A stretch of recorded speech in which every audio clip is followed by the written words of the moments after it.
for GM Games.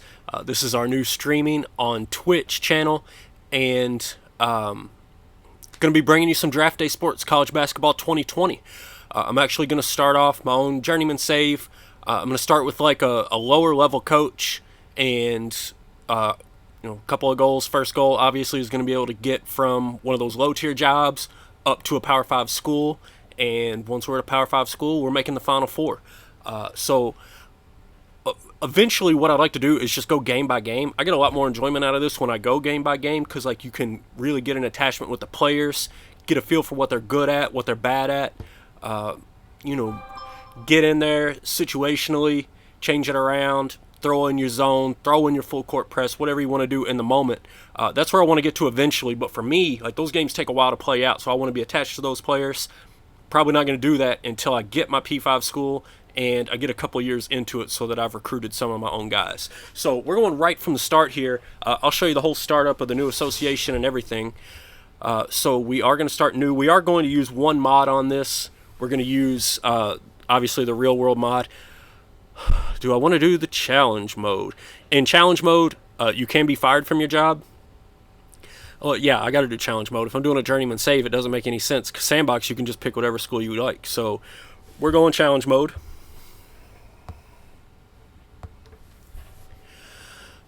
All right, our save is going to be GM Games Twitch. NCAA starting in 2020. Let's get our logo up there. Boom. Get our championships named. I can never remember if the third and fourth, if I've got those in the right order or not. But that's alright, no big deal. Here is where we're going to put in the mod. So you choose to use this custom file, and this one here will give you teams, conferences, coaches, all that good stuff. It's available on the Wolverine Studios forums. Go check it out. Tons of mods out there. I am going to set up an autosave. Everything else I'm going to leave default. Injuries, job pressure, allow illegal recruiting, underclassmen can declare. I am going to leave the recruiting difficulty set at normal. I've done it on brutal. Brutal's definitely doable. I just feel like it adds some like artificial difficulty, like players that shouldn't be difficult to bring in. All of a sudden, like, I'm playing as Louisville and I can't bring in an in-state recruit. He chooses to go to like Arizona State or something when he values location. It's not intuitive. It doesn't make sense to me. It's artificial difficulty, so I'm going with the normal recruiting difficulty. Going to go ahead and finalize that, set up our coach.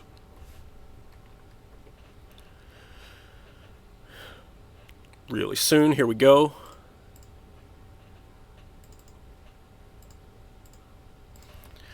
And I'll go with, as always, my avatar, Brian Scott. We'll be 30 years old. We can have a nice long career here. Is there a little dash in there, or is that on my screen? All right, he's 30 years old. Our dream job, as always, University of Louisville. We don't need a password. We got very, very high ambitions, let me tell you. Academic importance, yeah. We need smart kids. We're not one of them academic schools, but we need guys that can got to be able to pass the tests. Very high discipline. That's definitely a thing that some recruits are interested in, discipline. So I'm big on it. If the players are acting up, I like to call them, suspend them, whatever I need to do. I got very high integrity, my personal morals. Philosophy-wise, I'm going to set this up. Let's set it up the way that we eventually want it. A little bit toward youth, a little bit towards less of a rotation, a quicker offensive pace, offensive crash the boards, not too much. I don't want to give up a lot of runouts. I do want very high defensive intensity. I do want to crash the defensive boards. Full court defense, not so much. Zone defense, not so much. So that's us. As far as our coach model, we're going to go with the rookie. So he starts off pretty poor. Our maximum development, we're just going to go on custom there. So eventually we'll max out on down the road. But for now, we're a rookie. We don't have any kind of skills over anyone else. Now, job selection as a rookie should be interesting. These are going to be, once you're in game, you can actually hit a button and it'll only show you the head coaching jobs. But this one isn't doing that. Let's see. So we can scroll through here and see where we can be the head coach. And normally, you know, I'm a Kentucky boy. I like to stick with the in-state schools.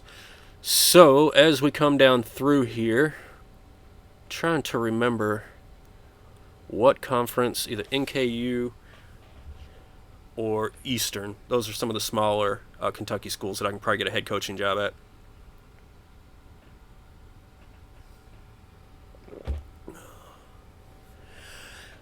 Let's see. We're not going to spend all day on this. We just got to scroll through, find the right one. I don't know why it's not.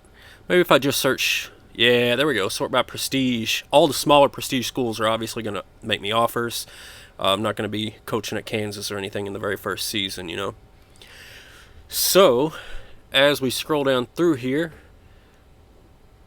we want to grab, not quite to the 20s yet.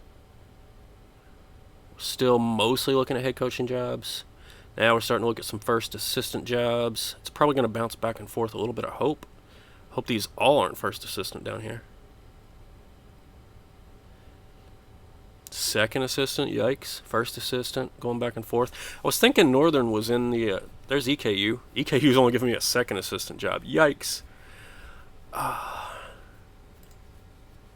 Is Northern not in Big Sky, Big West, Big 10, Big 2?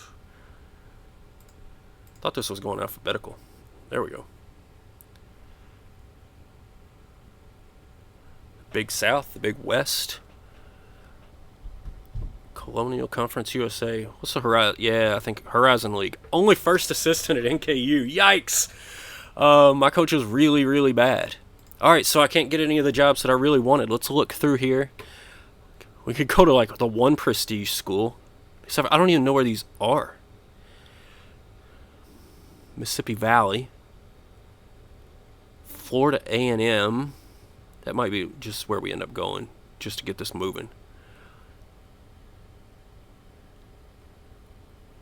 Alabama State. Let's go to Florida A&M.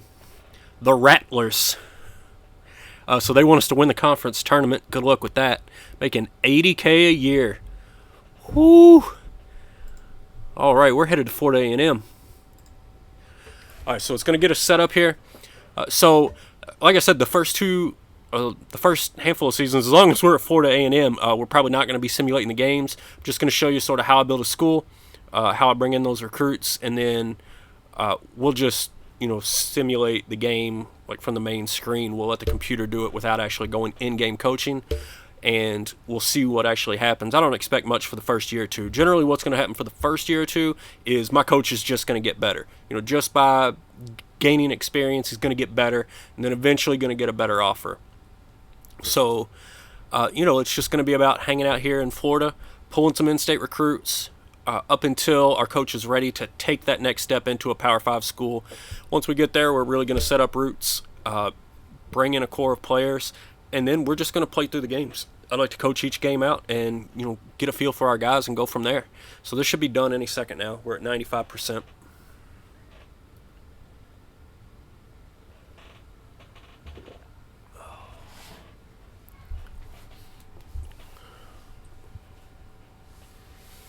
Any second now. There we go.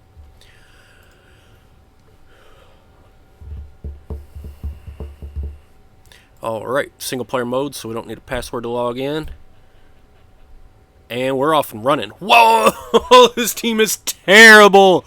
Oh my goodness, not only are they terrible, look at the GPAs. They're not smart. Oh, this is a train wreck. Yikes. Alright, so my best two players are this terrible power forward and this also terrible small forward. At least the small forward, Jeff Wild, is a sophomore. That's helpful. If anything's helpful. So let's just see here. We got 1, 2... only 2 scholarship seniors. So, I could have figured that out had I just come over here to the inbox. This is going to give me the welcome email from the dev, Gary Gorski. If you haven't checked out his Twitch, He's got a Draft Day Sports Pro Basketball Twitch Dynasty going on, so you ought to go check that out. I believe he's currently rebuilding the Phoenix team, whatever they're called, in his save. Look at that. Louisville had the #1 recruiting class, of course. The one time I didn't take Louisville in a save. I don't need to scroll down and see what Florida A&M's recruiting ranking was, because I guarantee you that was terrible. So, wow, we got $133,000 and 2 scholarships open for next year. $54,000 for assistant salaries. I can tell you, my solo saves with the bigger schools where the salary or where the budget's like $450,000, I'll spend $175,000 on the first assistant. So this budget is rough. We don't have really any room at all to rebuild here. Doesn't mean I'm not going to try, though. Let's take a look at our staff right out of the gate. Oh, it's just absolutely garbage. Goodness gracious, this is horrid. I mean, that he has no skill at anything. No skill at anything. And I could just fire these guys, bring in the cheapest whatever I could find. Let's see what we could hire. I guarantee there's got to be something better than that. Alright. So yeah, right off the bat, this guy right here would be a significantly better recruiter. He's going to request, up to $55,000 a year. Let's see what happens, shall we? Let's bring him in as our first assistant. Since the season hasn't actually started yet, so we can just fire these guys, not worry about it at all. Recruiting. We'd like you to be our first assistant, and he is going to ask the full 55, and that's fine. That's going to be worth it for this school and this level. That's a huge upgrade, and we do have to remember to set him as our recruiter. So practice. Eventually, when I'm in a big school, I will definitely bring in somebody that is big on player development, offensive concepts, all that stuff to run my practices. For now, I want a recruiter and maybe a scout. So, but what I will do is fire this guy because he's more expensive, and I'll try to bring in a cheap scout. So, let's look at who is available to be a scout. Alright, not anything great. I think the guy we fired was like a 26 or something. This guy's not anything special, but an improvement. He's asking for 43. So that's only about 8,000 more. Just kind of doing the math in my head here. I mean, that's better than nothing. I don't want to spend too much money. Not that that's a lot of money, but I just have nothing to spend. So that's our... Let's go assign these coaches before we forget to do that. So we have got Nibbert doing our recruiting, Piper is going to be doing our scouting, and Brown will run our practice. Let's save the changes. Big time tip, guys. If you're changing what your coaches are doing, make sure you mash on that save changes button right there. Otherwise, it is not going to take, and I guarantee you I have lost recruits because of that. I've lost out on development, scouting, all that sort of thing. And yeah, hey, Chino said that's a pretty bad squad. Yeah, that's an awful squad. So, yikes. All right, next step. Oh, recruiting's not available yet. I was actually just popping over to see what our budget looked like. I don't care what our budget is. We're going to be able to bring in better players than that. So next step is to find somebody else we can cut. I would like to bring in at least 3 players this year. Maybe, let's see, small forward. So yeah, I'd like to bring in everything but a small forward. Normally I like to kind of balance the roster out, but when the roster is this bad, it doesn't matter what's here. I'd cut every one of these guys right now except for Wild and Ward. Those are the only 2 decent ones. So what I will do is look for positions like this. Like here at shooting guard, I've got 4 guys on scholarship. A couple of them terrible GPAs. None of them are talented. I will keep the senior, obviously, One of these sophomores is going to go, and it's going to be this one here with the awful GPA. So Honty is out of here. So that gives me 3 scholarships. As soon as this loads. You're gone. Alright, and let's see what we have left. Because ideally we'll have 4 scholarships. We got 2 centers, 4 power forwards, 3 of them are scholarshiped. We've got a freshman and a sophomore here. We're also going to go ahead and cut Isaiah Cook.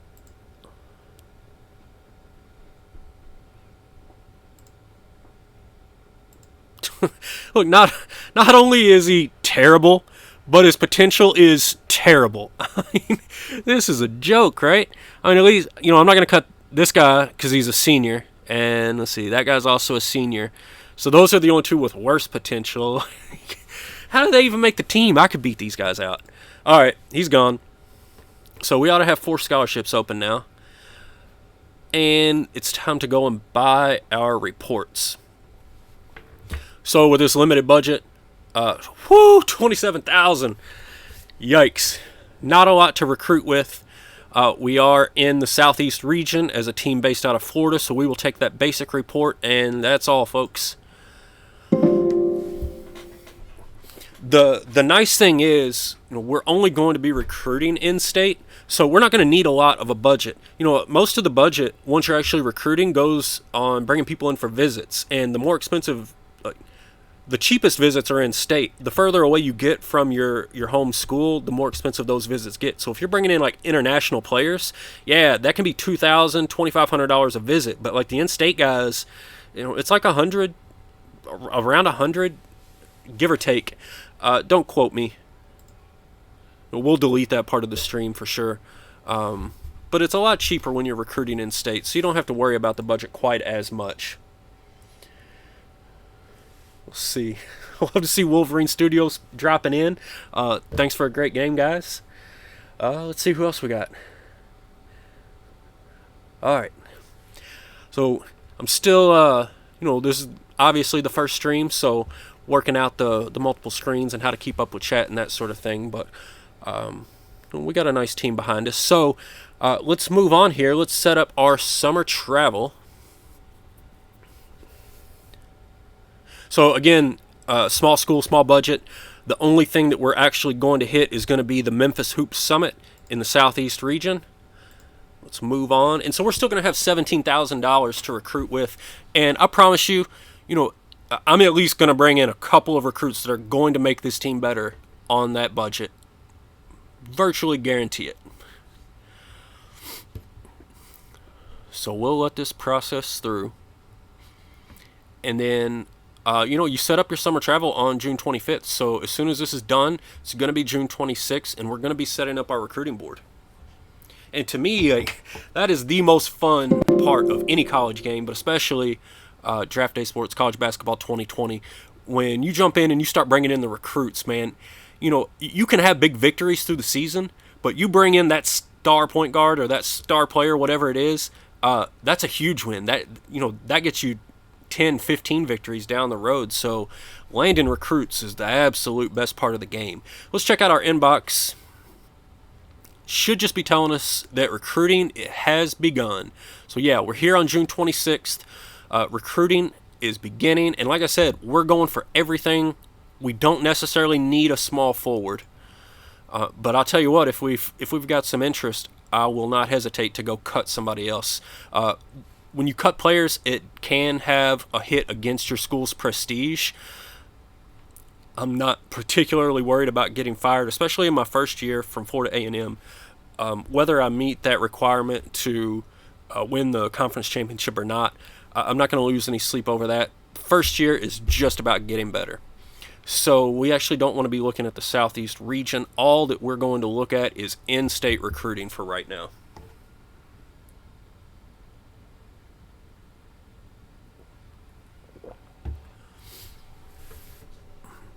And sometimes, because I don't have this filtered out into a call and watch list, this will take a second to populate. Once you narrow this down to just your call watch list, the screen, it flies through.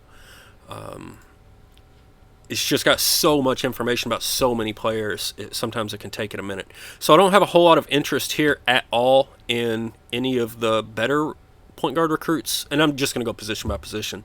But what I am going to do is I'm just going to add anybody that I have any possible chance at and see if we can generate some interest through in-home visits, through campus visits, that sort of thing. We will definitely, we'll give it a go with a JUCO. If we can bring him in, that would be great, because we don't have developed players. This guy could come in and start day one. We don't have coaches to develop players, so if a junior college is already taking care of that for us, we're not discriminating as JUCOs here at Florida A&M. So we're adding everybody on here that we think can qualify. This 2.0, probably out of high school, probably can't qualify. Everybody else is going on the list. And that is one thing that I need to check immediately as soon as this disappears. We need to see what the minimum SAT score is to get into our school. 860. So we're good recruiting down in that 2.4, 2.5 range probably. I'm sure we can pick up some. I've seen guys get like a 2.1, 2.2 GPA and hit an 1100 SAT. So you never know. You can pick up some guys that are lower on that GPA scale, but I'll feel very comfortable around that 2.4 area. All right, so we got our point guard list populated. Let's check out. Being that we're only recruiting in one state, we'll probably add small forwards to the list. Yep, you're on the list. JUCOs, love it. More the merrier. All these guys are on the list. Now, some of these guys, just because they're 1 star, just because they're lower rated, you never know how these guys are actually going to turn out. They can move up big time as the recruiting season goes on. Those ratings are going to fluctuate. As you go through camps, you're going to see these guys get rated differently. We're basically putting every recruit in the state of Florida onto our call and watch list. Okay. So there's more power forwards. Let's see. Now, I'm adding a lot of them. This guy, he's the best power forward in the nation. There's no sense in adding somebody like that. There's absolutely zero shot you land him at this stage. I do get a little bit wary when the GPAs get low and they don't have any interest. So I'm going to lay off of Jerry Briggery. We'll pick it up here. JUCOs I'm all right with. JUCOs are always going to qualify. So I'm just going to add all of these, and then, all right, so here we have like a 2.0, but they do have some interest. So, yeah, let's add them. If we run out of spots on our call and watch lists, we can go back and remove some of these guys later on. So again, Duhan, there's no chance we land a 5-star guy at this program. There's really no chance that we land these guys in the top 100. I'm not going to waste room on my list with them. 236, yeah, I'll take a chance on him. And now we've got guys that actually have interest, some JUCOs. Let's just keep piling it on, and now we're full. All right, so first of all, let me take a look, because I was thinking about taking some guys off of the list that I've got at small forward, since that's not particularly a position of concern. But, we've got enough centers on here that I think we've got enough interest in the centers. I think that we can pull somebody in here. So just taking a look at the chat again real quick. Has Florida A&M ever produced an NBA player before? Oh, it's a great question. Check out Wikipedia. I'm not certain. All right. So we've got our call and watch list set up. It's all in the state of Florida. We're going to go ahead, open this up to all positions, and we're going to go ahead and start bringing people in. And, yeah, like I was saying, $125 per recruit that comes in to visit. So I do the math on how many guys we could bring in to visit. Then the calls are, $5, $10, $20 a call. That's not going to be very much. None of this is going to be expensive since I'm recruiting in-state. So this $18,000 budget is going to be more than fine. I can do whatever I'd like with these recruits. And then, if I don't get any kind of interest, I don't get anything out of them, after everybody's told me no and signed somewhere else, then maybe we look outside of the state. But until then, I don't know why I added Dave Morris. He's not ever going to come. I'm going to go ahead and remove him. Anybody in the top 100, I'm taking off the list. And then we can go and add the rest of those centers. So that was me just not paying attention as I was adding guys to the list early. Yeah, anybody in that top 100, we're going to go ahead and pull out. Even really the top 150 I probably don't have a great chance at, but at least the JUCOs I'm going to leave. Yeah, let's leave these guys. Why not? Let's just start hosting. And at least they all agreed to come in for a visit. Sometimes, if you're not familiar with this game, they can reject your offer to come in for a campus visit. As far as the phone calls go, I'm only going to go for guys with interest because I don't want them to tell me no. You can generate, like if you call and they're not interested, they'll tell you so, and you can beg for time. But I just assume bring them in for a campus visit. And if we can get them interested like that, great. If we can't, then the phone call wasn't going to work anyway. And I forgot all about them hanging up on you early. See, I'm so used to playing with my max skill recruiting coach. The higher you get your coach's recruiting skill, the more information you're going to get out of every phone call with a recruit. So with my skill only being at like 35, set at that rookie setting, a lot of these guys are going to hang up on me and not give me any information. See? So what I really need to be quite honest, the only pitch that I have that's going to work on any of these guys is going to be location. I'm actually not even going to do phone calls right now. I'm not going to worry about it. All I'm going to do is host recruits, see if I can generate interest, and get a couple of weeks into this. Another thing, as I go through this with Florida A&M, being that I'm at a small school, limited budget, no prestige, I'm not going to bother checking out like the Indy Elite Camp or the East Coast Jam or any of that sort of thing. Normally, as a big school with a big budget, with heavy hitter, big time prestige, your Kansas, your Michigan State, your Duke, you want to be checking out all those top camps, reaching out to all those players because you got a legit chance at those, and the guys that perform really well in camps are going to be great players. Florida A&M doesn't have to worry about that. We can kind of roll through here, just recruit the state of Florida, bring guys into campus, see if anybody's interested. Now you see, these 3 guys all visited, and these 2 didn't care for it, but look, we got a 4-star guy. As a JUCO, if we brought that guy in, program changer as far as Florida A&M is concerned, at least for a year or 2. And at a small school, a year or 2 might make the difference, that might change the whole thing around.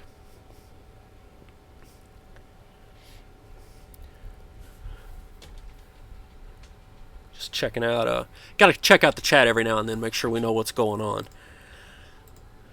All right, those 2 guys didn't think it was worthwhile, and again, Lily, he appreciated it. So, what I'll I'm going to go ahead and remove those guys from the list so that I can add those other centers. Once I get that done, again, the budget is not a huge concern of mine.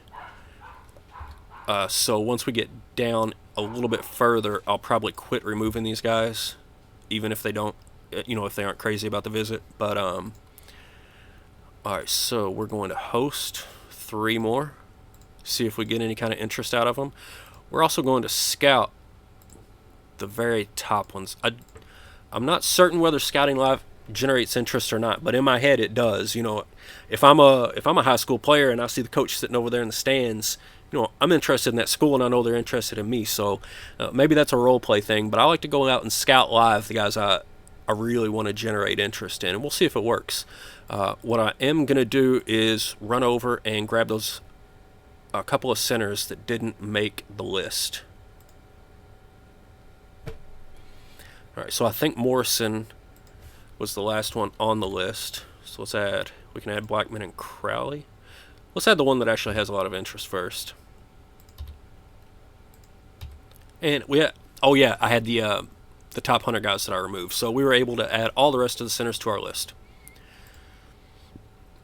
So now we can just stick to our call and watch list for the rest of this recruiting session, assuming I can get 3 or 4 guys interested out of this batch.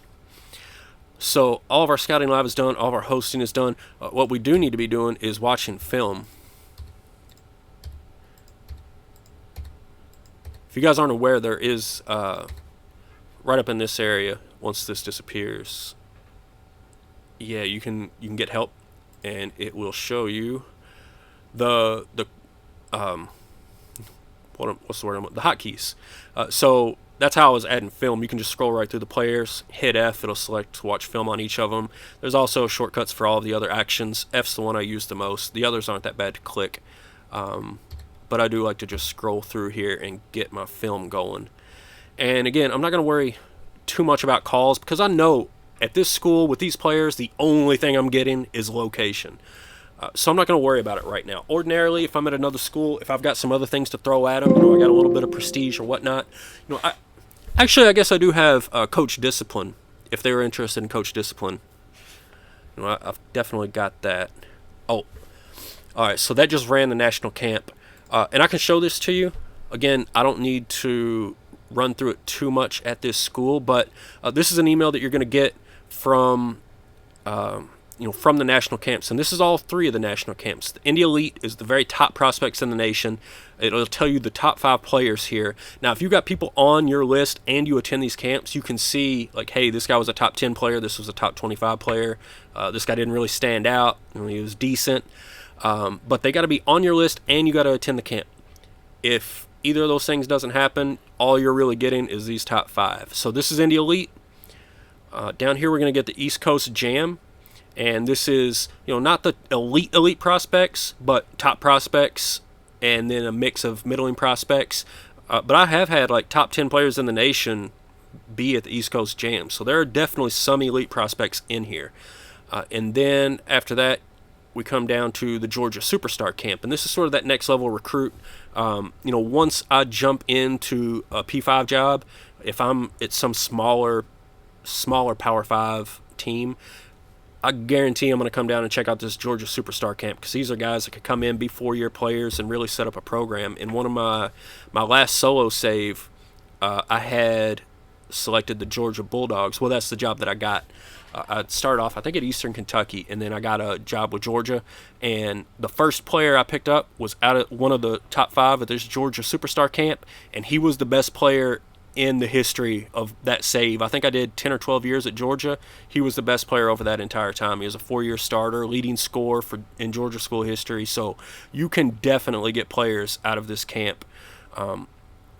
They're probably not for your blue chip schools, but none of them are for us at Florida A&M. So moving along, Las Vegas Review also doesn't have anything to do with us. That's the Western region. We're not getting recruits from the Western region. It's just not going to be happening. Let's see what else we got. So this is what happened at Las Vegas, and now we can advance one more time, and we'll actually be able to see, as far as the recruits that came and visited our school, we can see what they thought of it. I'm really interested in that other recruit that already had some level of interest before the visit. Hopefully he enjoyed it. Hopefully we warm him up. All right, he appreciated it. Hunter didn't think it was worthwhile. Neither did Herring. But that's all right. We've got all the players on our list, so I'm not going to be removing those guys. We can keep on calling them. You never know what changes. These guys, they don't pick up an offer down the road. Maybe they change their mind in March or April,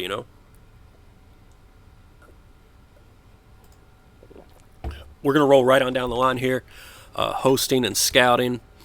I am going to keep scouting the top ones that have a little bit of interest. And then we will host these guys.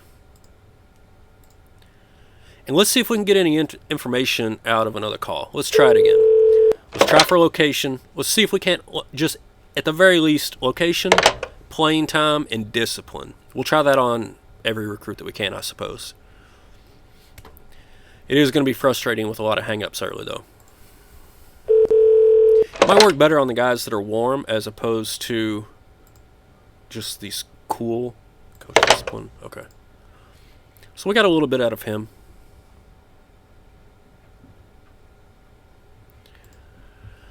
Check out one of the centers. Coach discipline. Yeah. He lost connection for a second. I bet you did, buddy. Alright, that's enough of getting hung up on for today. Let's advance again. We're going to advance. We're going to get another camp here. This ought to be the Chicago or Houston. I can't remember which one we're on. Houston, I think. That was going to be Houston and then Chicago both. Alright, so there's the results of Houston, but again, not anywhere near Florida, and I don't think we're bringing in any players that aren't near Florida. So, moving along, Nothing against those players. Get some great players out of the Great Plains region. I've had more than a few, but not for right now. So there was Chicago, and now we're going to get our recruiting results. We're humming along, guys. It's the middle of July. The next advance is going to take us to late July, and then, once you get past these camps, it zooms right through. Then you're in-home recruiting. Once you do that in-home recruiting, then you bounce into the season. We start getting results. So appreciated it. Not worthwhile. So we're going about 1 for 3. Out of every group of 3 we bring in, 2 of them aren't that interested, and then we'll get the one guy who's like, yeah, it's all right over at Florida A&M. Nice weather down there. I kind of like it. So we got 3 guys that have a little bit of interest, and every one of these guys would be huge upgrades over anything that's on this roster. So that's great. This is a dead period, so all we can do is call, and I don't want to call right now. We're just going to move ahead and progress with some more campus visits.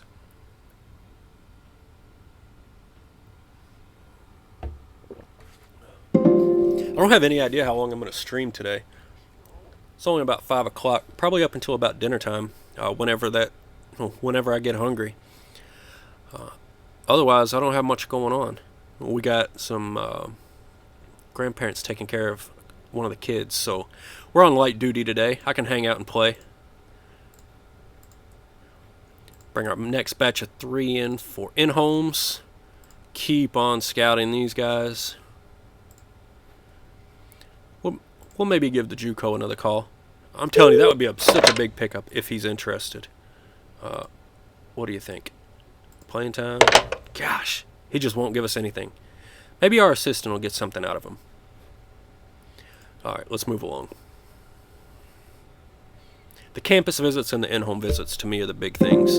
You do need to know which pitch to throw at them at the in-home, but as I said before, location's going to be pretty big for most of the guys that we're looking at. Maybe not the very top ones, but as you get down lower, whoa. Another thing I'll point out here is the evaluations.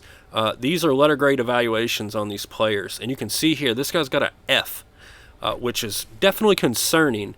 The thing is, like, my scout is so bad, this is almost irrelevant. Like, would I rather have the guy at an A than an F? Yeah, probably, but I'm not going to put a whole lot of stock into these grades. With the assistants as bad as they are, and with my personal skills as bad as they are, I'm not going to get hung up over these evaluations whatsoever. What I'm really going to be looking at, I'll put far more faith in the recruiting rankings at this point in the save, just because my skills are so bad. But also, if I can catch one of these guys that did halfway decent at a camp, I'll be all over that. And that's mainly going to be the Memphis camp, which should be coming up right here on this advancement, I believe. Let's see what my inbox says.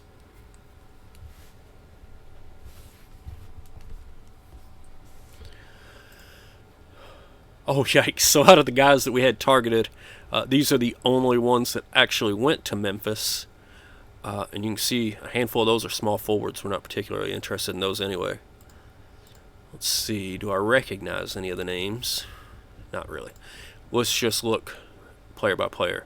All right, so Morris did decent. So this is a guy, I would bring him in even at a bigger school. This is one of the top, I think this is like top 50 in the region.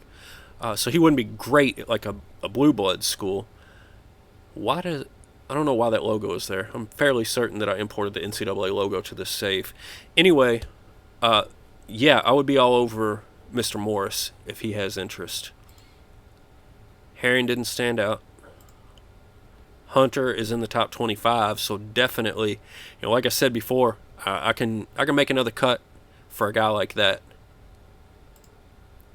Didn't stand out.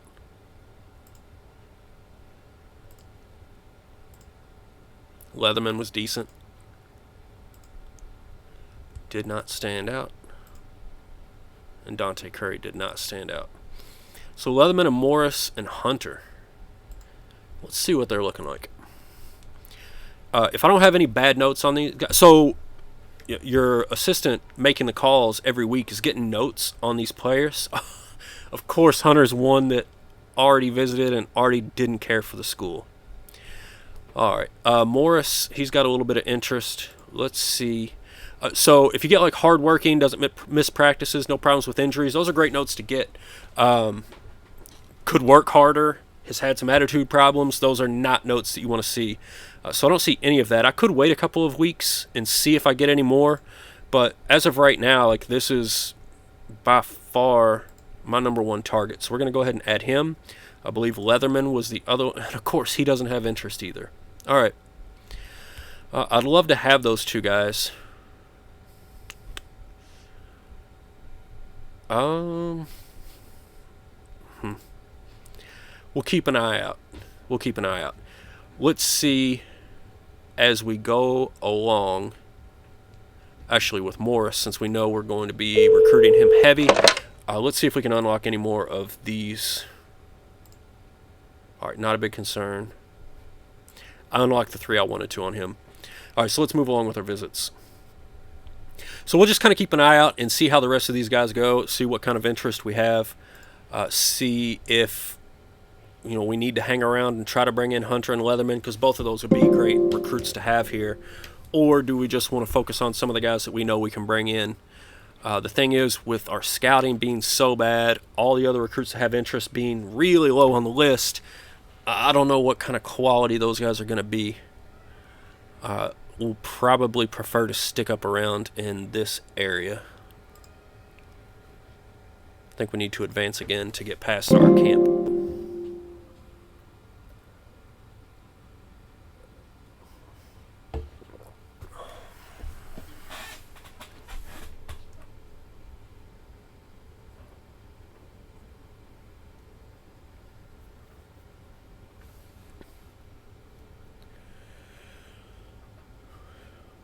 Alright, that should have been the last of the camps. Alright, ooh, we got some warm interest from this JUCO shooting guard. Now that would be nice. Let's see what he had to say. That would be really nice. A JUCO shooting guard. Cool visit. Appreciate the time. I believe Wilson is the shooting guard. Yeah, and there's our Big Apple. So that's always the last camp. So our camps are done. Now it's just going to be straight up visits. If I have any more that I can scout live, I'll do so.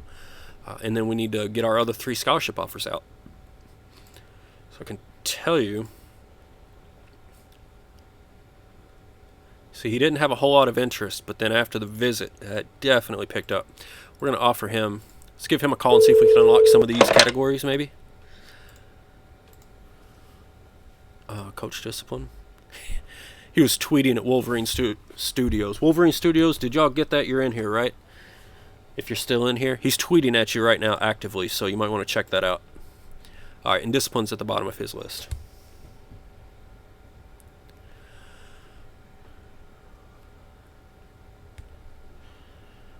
All right, so we got 2 scholarships out to guards. We need to be looking at some big men. So let's go ahead and move on down the list. Hosting.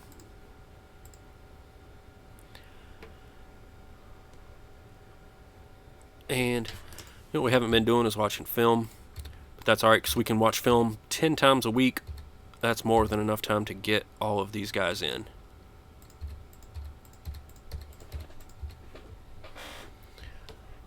Alright, so we've done our hosting. We can't scout this week. Let's move along. We should have about 5 weeks left before we get the in-homes. And once we hit in-homes, we're going to start getting commitments. I don't know that they're going to commit to me, but they're going to commit somewhere. So let's just see what happens, shall we?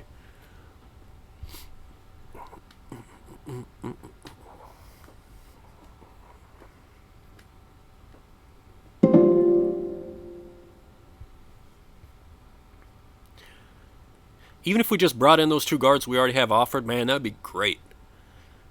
That would be such a step up for this team. The only thing is my coach is going to gain experience and skills in all those categories so quickly. I don't know how long we'll actually be at Florida A&M, but I'm going to give it my best while I'm here.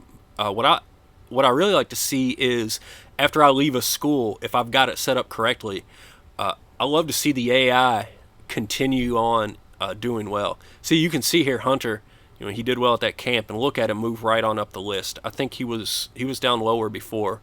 Now he's moved up into the top 100. So obviously a very quality player right there. So pretty much everybody's moved around a little bit. So we will host these guys. Let's get some more film in. Anybody that doesn't have a rating basically is who I'm watching film on.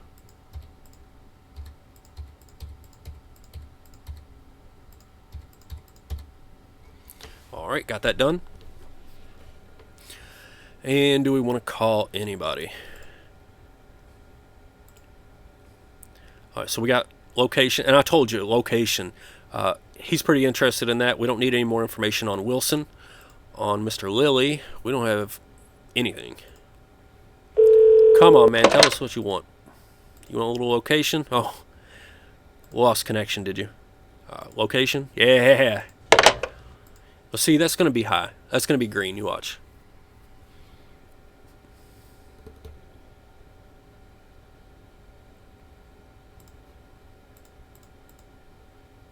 Yeah, look at that, maxed out. That's got to be, if it's not his number one interest, it's definitely close. So we know we're pitching these guys location. We've already sent out our visits for this week. Let's take a look through our power forwards and centers, because I would really like to get offers out, at least know who we're going to be targeting when the time comes.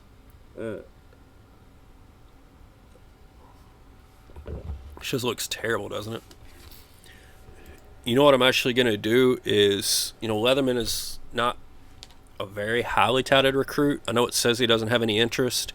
I'm going to offer him anyway and see if I can change his mind with an in-home. It's kind of a risk, but outside of that, I don't think I'm bringing in a whole lot of quality at that position.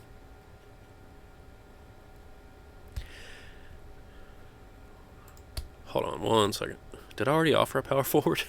Yeah. Oh, yeah, just now. Sometimes when you're talking, your brain goes a little bit sideways and you completely forget what you're doing. So let's take a look at these centers, see if anybody did anything at Memphis or at any other camp. Because again, if not, our scouts are so bad you can't rely on that at all. We'll just purely have to go off of recruiting rankings and high school stats. Oh, there's a tremendous work ethic. That's a nice note to see. Those are guys that can probably develop. But look, he's outside the top 1,000 in the nation. Now here's what you don't want to see: talented player that could work harder. I'm taking him off the list as soon as I get out of here. Tyron Street, as well as Jamal Robinson.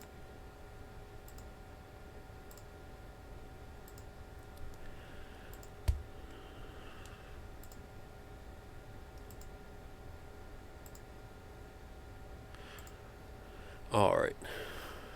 So you're gone. Street and Robinson, both of them, out of here. All right. So none of them did great at camps. This guy, he's the best scorer and almost the best rebounder. Burgess is the only one that's out rebounding him. So what I will do here, I'm going to go another week, maybe two, to get some scouting on these guys. I do like, even though my scouts are absolutely awful, I prefer somebody that can at least kind of play defense. You can see here in the blocks per game, Bender's all right. Morrison blocking 2.9 shots a game. That's pretty decent. So we'll just see what it looks like. But I'm probably going to make an offer to that top-ranked center on the list. Here, I'll go ahead and watch film another time on all of these guys toward the top of the ranking. Missed a couple. Okay. I'll watch film on all of them again, just because the more times that you see them, I think you can get better information. Let's go ahead and host the top three. Let's go ahead and give Bender a call, see if we can get anything out of him. We already got coach discipline. Let's look at playing time. Okay.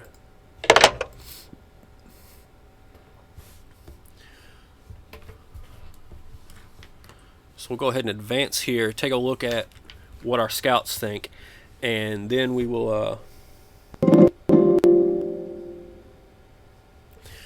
then we'll go back and make our offer after we take a look here.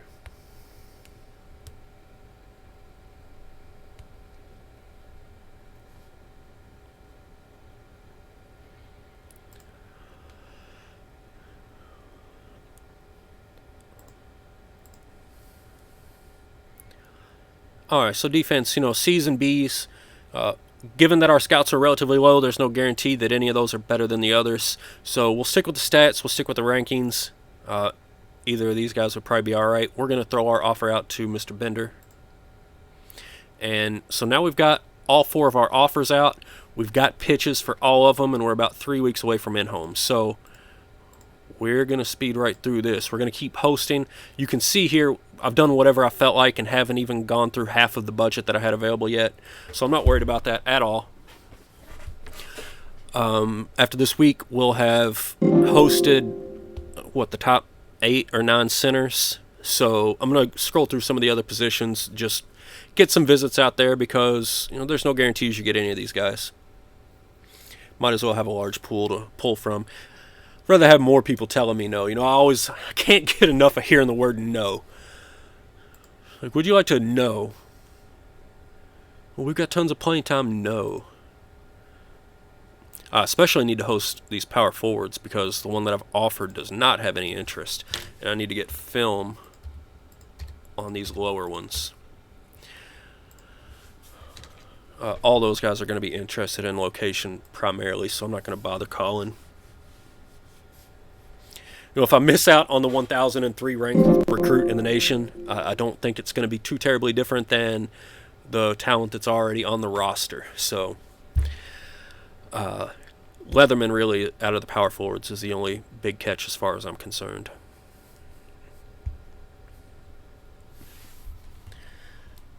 It's always getting exciting, right? As like in August 28th and September 4th, those 2 dates are always great.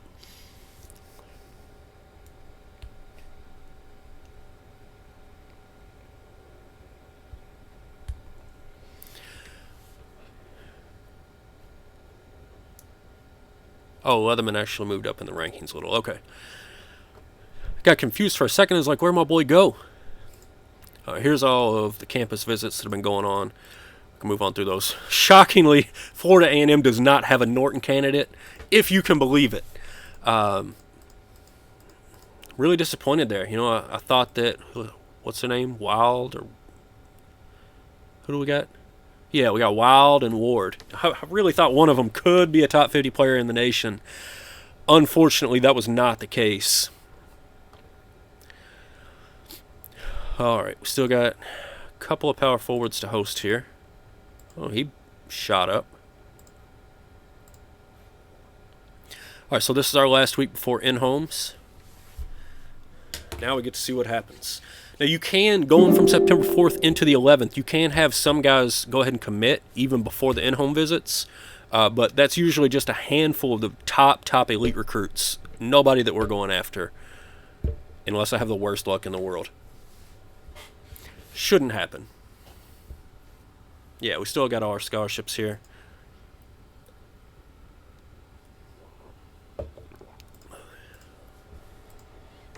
Oh, Steve Smith had an awesome time. That's a great note. If you have somebody that has an awesome time on the visit, you got a real chance at them. And I believe that's probably one of the power forwards.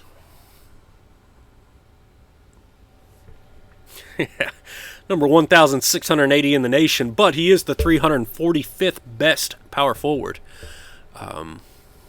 All right, so I got a great chance at him. I assume that's the kind of recruit that the computer was jumping all over as they were recruiting this team, if you want to call it that.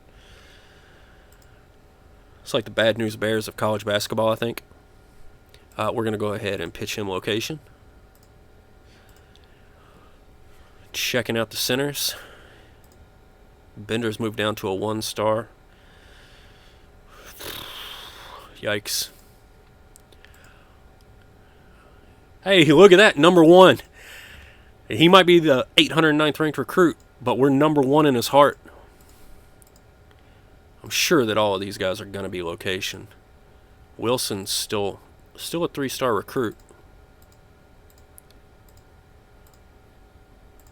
Whoops. And then point guard. Lily, 4-star. Oh, that's right. We're not going after him. We're going after Morris. Could we go after Lily? Are we in his top 10? No. What about Morris? No. Let's go ahead and get some more visits in on these point guards. And then for Morris, we could go location or facilities. I think we'll go location. It's kind of a no-brainer this early. We'll pop over to the inbox and roll through here and see how our in-home visits go. It's always the most exciting week, especially if you're at a big school. You know, this is the most important week, I think. We'll see how the in-homes go. We'll see how the campus visits go. And then we'll see if we get any commitments. Crossing my fingers here. It's a big week in the building of Florida A&M. Oh, no commitments yet. All right, Morris liked it. Wilson says he can't see himself playing for me. That's okay. It's not a good note to get, but I have seen it before, and I have still landed the recruits. So, Leatherman, still not having it, though. Horvath had an awesome time. That's nice. Leatherman's not looking good. We might try it one more week and then cut bait there. All right, we're moving up Morris's list up to 5th. Let's hit him with that location again. And see, Wilson does still have some interest.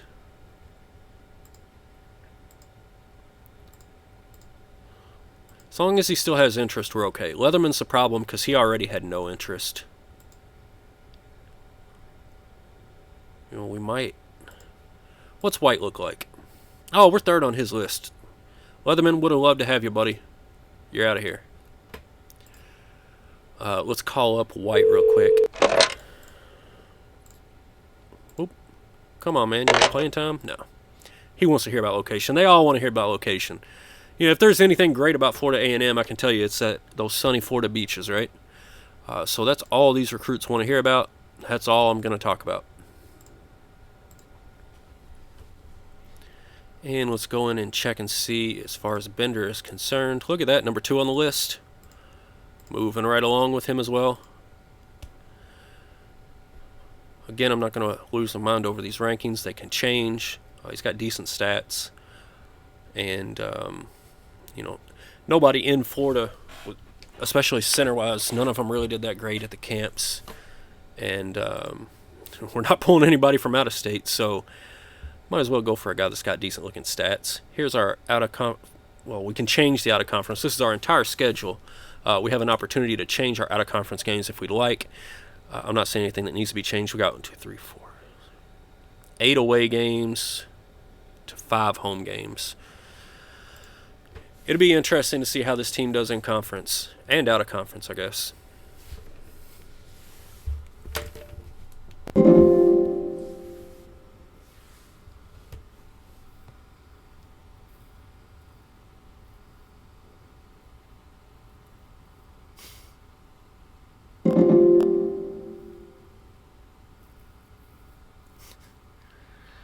Saving you some time with all the tips and the walkthrough. That's the great thing about watching somebody else play. You know, you always pick up these little things. Like, everybody does things a little bit differently. Oh, is that the guy? Bender is the one that we had offered. Look at that. We lost 2 guys. We got 2 scholarships available now. Darn it.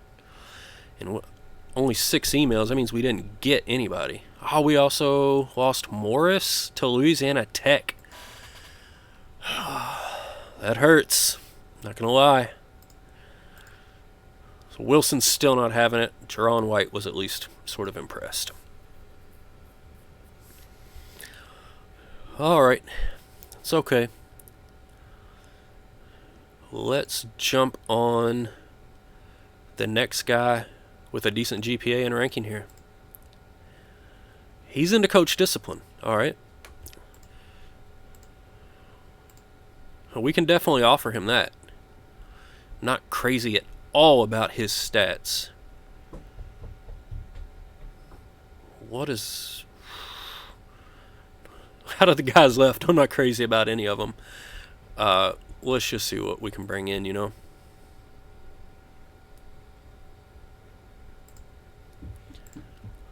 Alright, we're number 1 with him. Although we've been number one with other guys and it didn't work out.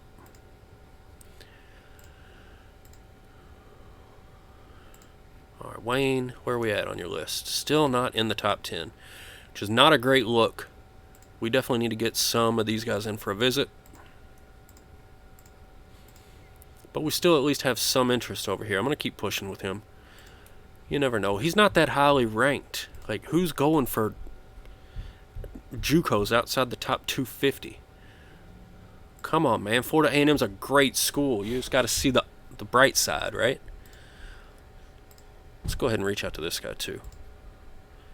I mean, he'd be a huge get. Out of the rest of them, I'm not crazy about anything, really. So, you know, let's just swing for the fences. Why not? We can go ahead and check out another week of film on these guys, just in case we end up going for one of the lower ones. Once I get past all the guys that are ranked high, past all the stats, past all the guys that were good in camps, I'm just going to review film and take the best defenders. You know, you can't really go wrong with defense. They're not going to be able to put the ball in the basket anyway. How's the small forwards looking? So Hunter went to Mississippi State. Still got a couple of film sessions here. All right. We've struck out so far, but, you know, it's not anything I'm not used to doing.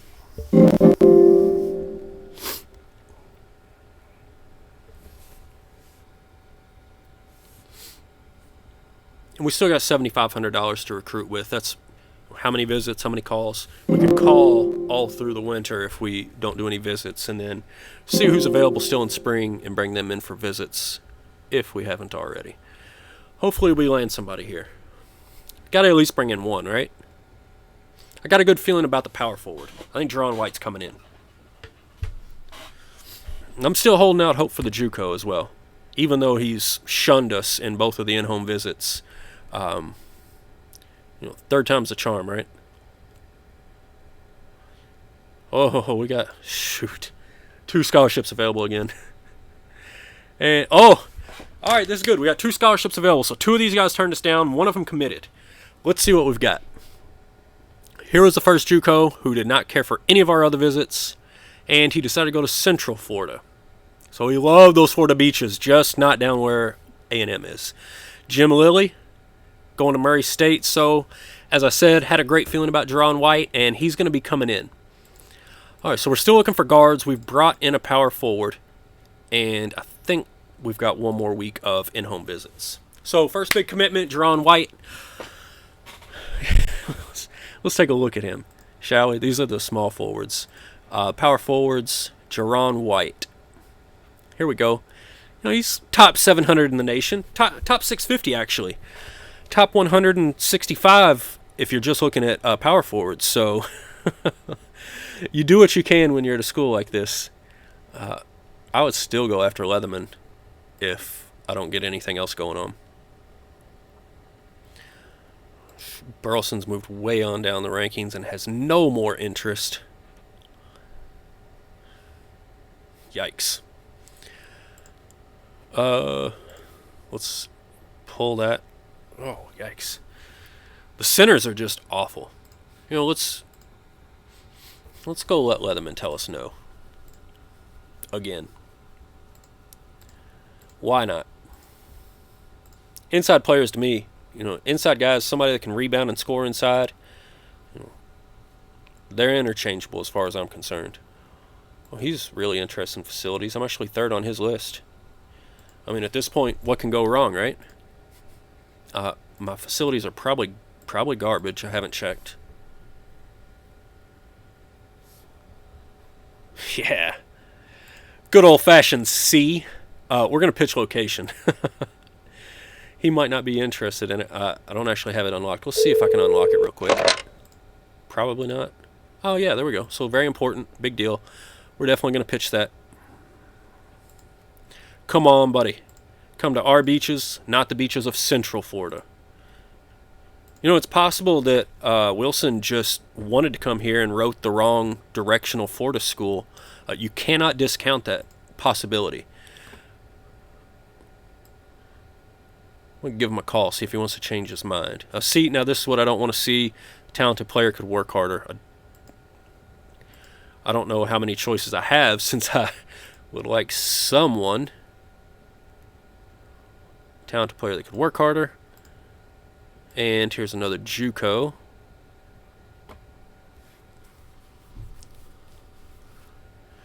Alright, so at least that's not terrible. We're going to offer Winston. Doesn't want to give it up. So we're just going to pitch location, as always.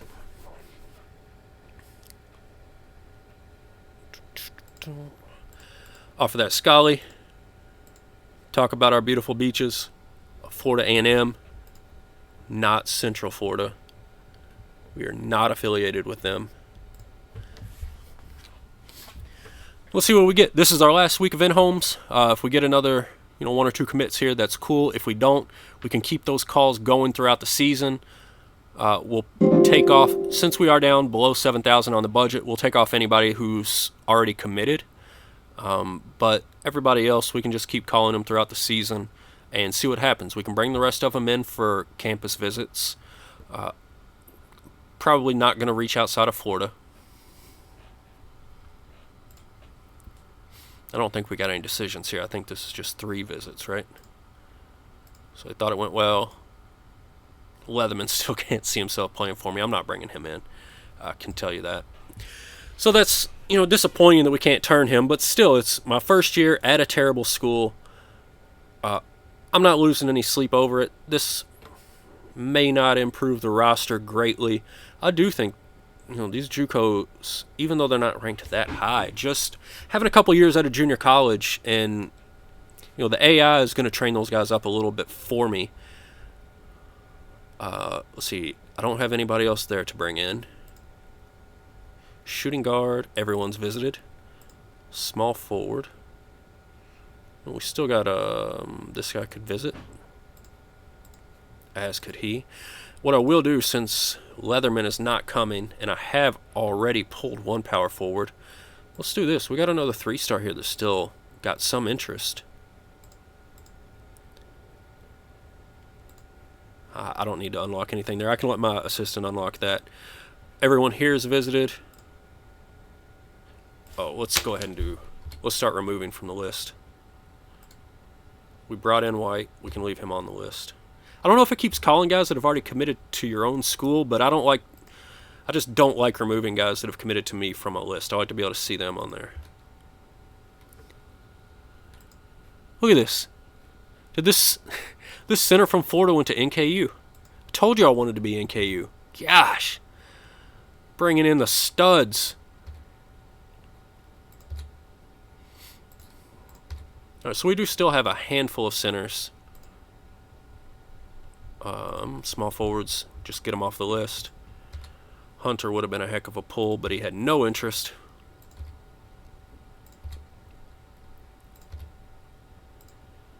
Check out our shooting guards. A little Central Florida, a little South Florida.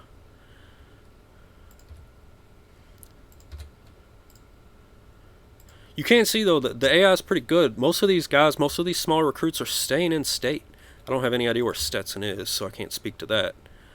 Jacksonville, North Florida, Florida Gulf Coast, and then you have Murray State and Louisiana Tech. And those are the two higher ranked recruits.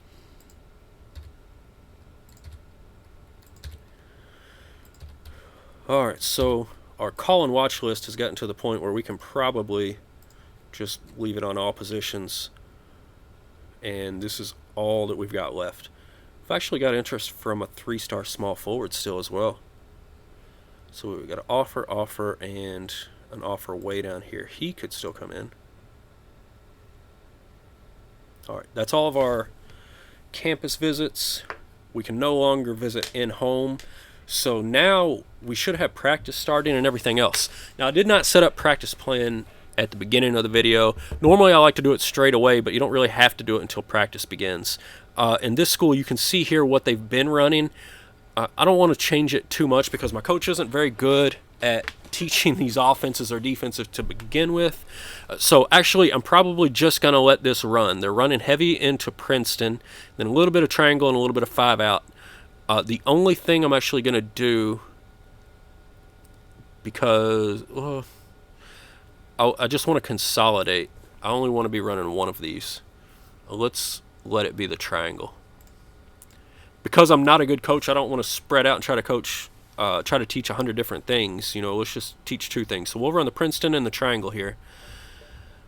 As far as this goes, let's see. We're not running a whole lot of zones, so let's back that off to 5%. Yeah, I need to change all these percentages just a bit. So we don't have any full court anything set up. So we'll do full court man-to-man. 20% there, 5% on a 1-3-1 is what we're running. And then we got 15 minutes left over. So I like to teach them, especially with these smaller schools, I like to teach them a zone. They got to be able to know how to bust the zone, or else they're going to get tore up. So we're running Princeton and triangle pretty evenly, and then man-to-man, 1-3-1, and a little bit of full court man. So let's make sure that the strategy page accurately reflects what we're going to be running. We want that to be a 0 and 40. I don't know. I think they were running more Princeton. Yeah, they were running more Princeton, so we'll stay heavy into Princeton. I like round numbers. We're not running much zone at all according to our coach's philosophies. And then we'll set the full court man-to-man 100. This isn't 100% of the time you're on defense. This is just 100% of the time when you run full court defense, it'll choose man-to-man. And that's the only one we're practicing, so that's how we would like to have it set up. So the only other thing that we have to set up is our depth chart. Being at this school, I don't have a ton of concern about like guys worried about playing time and that sort of thing. I'm going to let the AI handle the depth chart for the first couple of years. I'll actually always let them set up this main depth chart, and then once I get up to a school and a roster I really want to be in, and I start running in the games, then I'll control minute by minute who's playing and who's not. So we got our in-home recruiting done. We got one commitment. We got our practices set up, coaches set up, depth chart set up. We're good to go. So we are just going to be simulating through the end of this season. Our next big actions are going to come once we actually get into March. We'll hit another period of in-home recruiting. So check on the chat while we simulate a little bit here, see if anything's going on. Still out there watching, buddy. I appreciate that.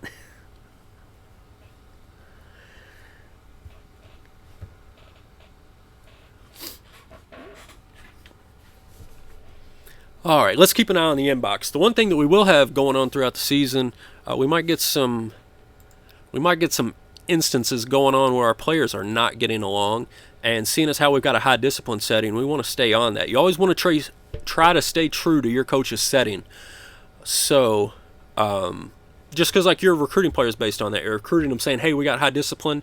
If they show up and you don't discipline anyone, they're going to get upset and leave. That's going to hurt your coach relationship with the player. So that's going to upset them and they're going to leave. So however you set up your coach, the biggest thing about this game is to pick a strategy and work everything toward it. Work your coach philosophies toward it, work your strategy toward it, your practice plan, the way you hire, the way you recruit, all of it toward whatever your strategy is. So know what it is and stay consistent with it. And that discipline and how you react to player incidents is just one more thing that goes hand in hand with every bit of that. So we're moving in here to the end of October. I think the games are going to start at the end of either 2 or 3 weeks. So we're getting pretty close to game time. So let's see what happens here. I think usually takes maybe around 45 minutes to get through a season. I'm going to see if I can't get through the whole season on this stream. If we can't, I'll definitely finish the entire season on the next stream. We've got a decision here. George Winston, if we're bringing in a point guard, it's him. And here he comes. So recruit number 2 in the books for Florida A&M. We're bringing in a power forward. We're bringing in a point guard, Mr. George Winston. All I can really say about him is he doesn't have a bad work ethic. Other than that, let's keep our fingers crossed that we bring in some of those 3-star guys.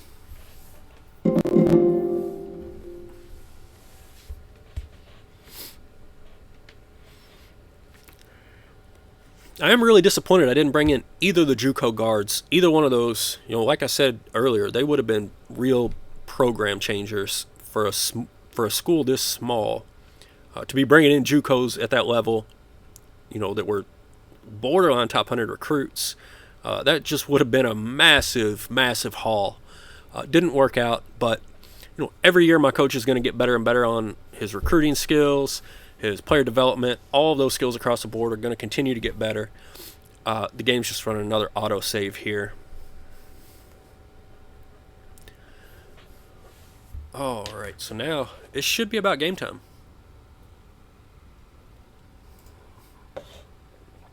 So here you can see our coach giving us a couple scouting reports, giving us a red shirt reminder. I've virtually never red shirt anyone unless I'm trying to break up a big recruiting class. Like if I bring in 6 or 7 guys in one year, I want to break that up because I don't want them all graduating at the same time. Otherwise, like if I look over at the dashboard and I got like a 1-star guy, I never think like, hey, let's let him develop.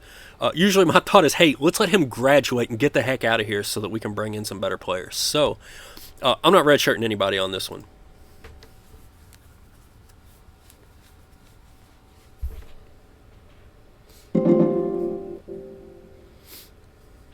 We should be getting really close. Oh, excuse me. My kids like to wake me up and kick me in the head at like 4 o'clock in the morning, and then I can't go back to sleep for hours. So haven't had coffee in quite a while. Been drinking water. So I've got no caffeine running right now. No sugar running. Gonna see how far through we can push in this current state.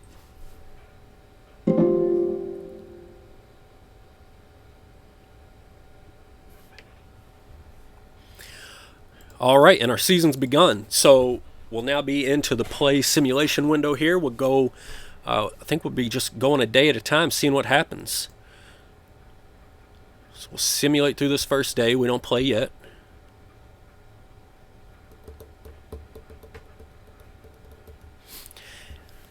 And again, guys, this stream's still new. This is the first time for me streaming on Twitch. This is the first time for GM Games really streaming on Twitch. Oh, there go my Cardinals. Going to play Western. Wouldn't mind seeing how that one turns out. We can always come back and check it out. But, this is our first time. We're trying this out, seeing how it works. I am going to simulate through like this and just go sort of day by day here without going into the games. Eventually, I am going to go into the games, and regardless of how it goes, I'm going to try to at least do one full season. Just because in these games, I really get a real good immersion. I can still tell you from my 2019 Draft Day Sports College Basketball, I can still tell you like the starting lineup from the one team that I did play through an entire season. You build I built a connection with it. I don't know, maybe that's just the way that I play the game. But to me, I'm torn because I love to just simulate through like a dozen seasons and see like who's the highest scorer in school history. Who won the most conference championships? What's my coaching record overall? But at the same time, it's so much more deep if you go game by game. It's just it takes more time. So I really am torn. You can see here my Cards with the big win over Western, 21 points. Go Cards. All right. And actually, I was wondering why it was showing me this. I didn't think I was in a conference with either of these. In my solo save, obviously, the one that's offline, I am Louisville, and so it was set up to be the ACC. I got no earthly idea what conference Florida A&M Rattlers are in, but I need to change that, so I'm looking at my conference on that screen. Mid-Eastern Athletic, the powerhouse. I believe is that the MEAC? Is that what they call that? That's what I'm going to call it. Wow. We're in the big time here. Mid-Eastern Athletic. Here we go. So there's all the other games that went on in this conference today. So we uncheck our game, see what happens. We're on the road. Road games we're probably going to lose. Yeah, lost by 15. Just thinking, I think it was Ward, Towns, and Watkins. I don't think any of those are our big players. Ward might be one of our 2 good players. Right? Is it Wolf and Ward? Wild and Ward. Wild and Ward. Okay. All right, so off to about the start that I expected.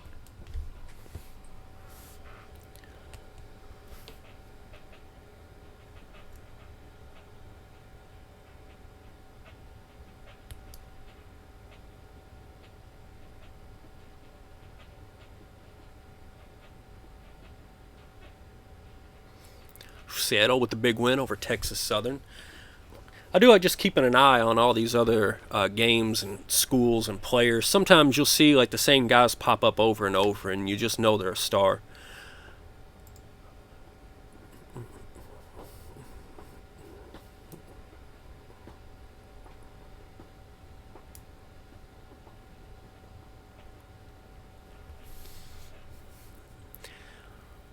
Sometimes the simulation here slows down a little so you can actually catch some of these scores and stats as it goes through. If I see anything real interesting, I'll just yell it out. 20-point game for Michael Lee of the Citadel. If anybody's really interested in what the Citadel did there against whichever team they were playing, I didn't quite catch it. All right, so we got another game coming up today against Georgia Southern. Another road game, so should be another travesty. But you never know. You know, we're going to pick up one of these. We're going to pick up one road win. That is, I don't want to guarantee anything. I promise I'm going to hope for a road win. How's that go? How's that work out for you?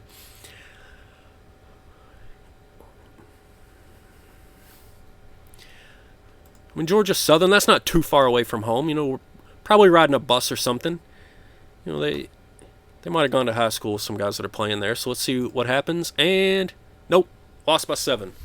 Jeff Wild showed up, 9 points, 6 rebounds. Ward was not one of the top 3 players in that one. Ooh, was that a big game between Louisville and Michigan State? I think Louisville beat them. It looked like they scored in the 90s. See, sometimes you just catch that little glimpse of it.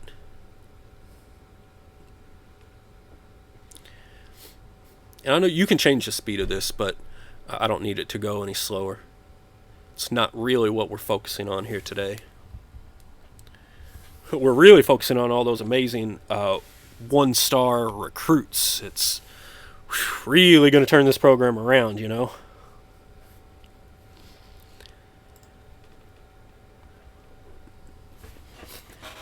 We're going to get to another game here soon.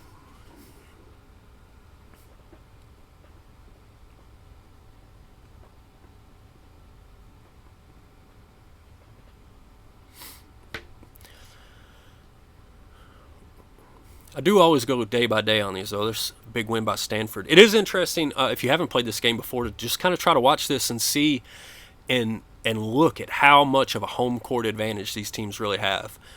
Road wins are hard to come by, especially road wins once you get into conference, at least like as a major school. As a mid-major, if you're playing some of these early games, you know, like Citadel going into Stanford, you know, you're going to get beat. And those are extremely hard. So maybe the mid-majors have a bit of a better time of it once they get into conference because they're playing teams a little bit more on their level.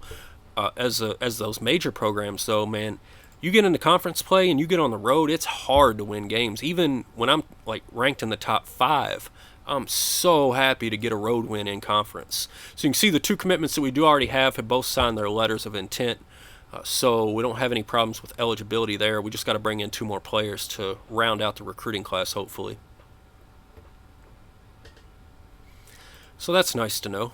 It would have been a real kick in the rear end to, you know, bring in 2 one-star players and then have them not even qualify. That would have been sadness. All right, so we finally got a home game here. We're going to bring in Princeton. I'm not really sure. You know, when it gets to some of these mid-majors, I'm not really sure who's, you know, where everyone is on the scale. Princeton might be a big step up for us. They might be able to come in here and pull the win out, even though we are at home. But I definitely feel better about home games than road games. Let's just leave it at that.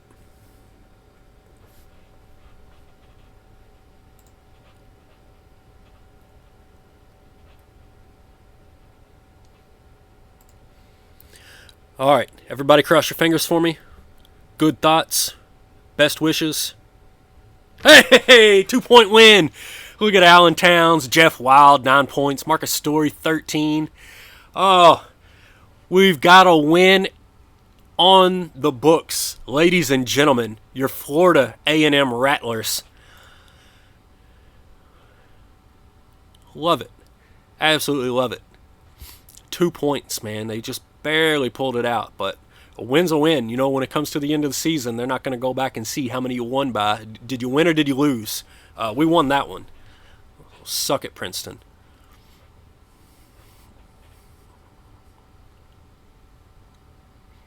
Ooh, South Carolina in the top 25, putting it on New Orleans. Nice little 40-point win there for the South Carolina Gamecocks.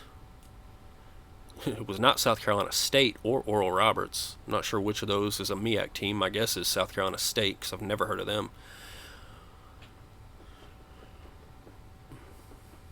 Looks like they ran through the ACC early there, and I missed it.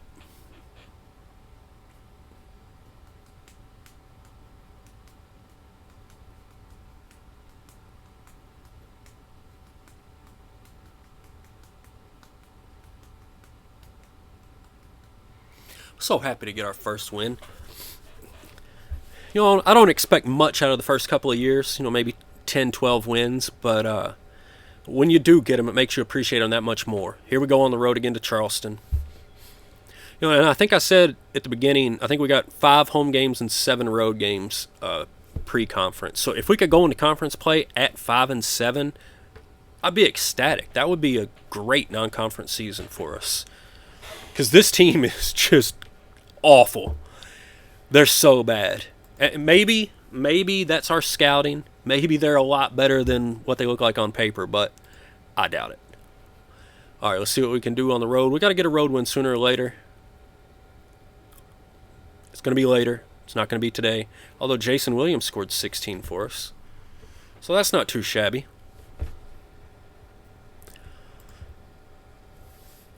So 1-3. But of course, that's 1 home game and 3 road games. So nothing too surprising yet.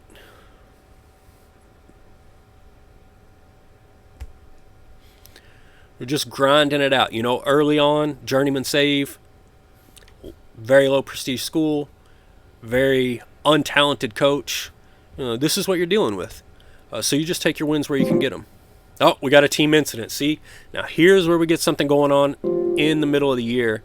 And this kind of stuff can have an effect on your team depending on your players' attitudes and that sort of thing. So, we'll see what happened. This is almost always, well, not almost, this is always bad news. Usually after a loss, somebody wants to talk smack about another player and say they'd be better off. Oh, these 2 guys got into a fight over a video game. All right. Peter Abel and Kareem Grant. So it's nothing too major right out of the gate, rather. But I do want to address it, because I do have that high discipline rating. All right, so he appreciates it. Usually, I'll get on them right up until they apologize. So we're cool with Abel. Who was the other one? Kareem Grant.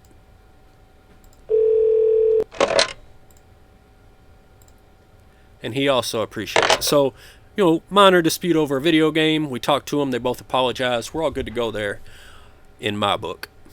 If it was something more serious, maybe I would have responded a little bit differently, but fighting over a video game, I'm not going to worry about that. Let's move right on. Ooh, Georgia got beat pretty bad. Didn't see who they played. They only scored 40 points, though, so for their sake, I hope it was somebody good. Looks like Wisconsin picked up a road win there.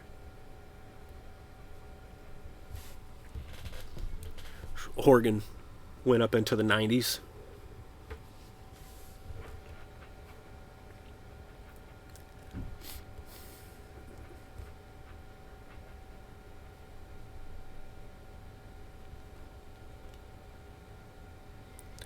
It always likes to get to 99% and then think about it for a minute. I guess it's just advancing, you know, what it's got to advance in the background.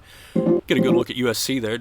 Jeremy Denson, that blonde-haired California boy over there, looking like Jimmy Clausen.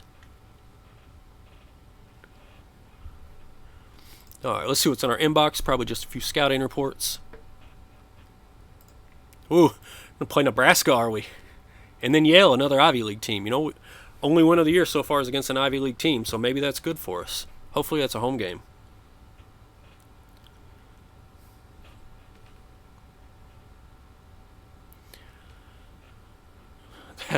Nebraska on the road is going to be fun.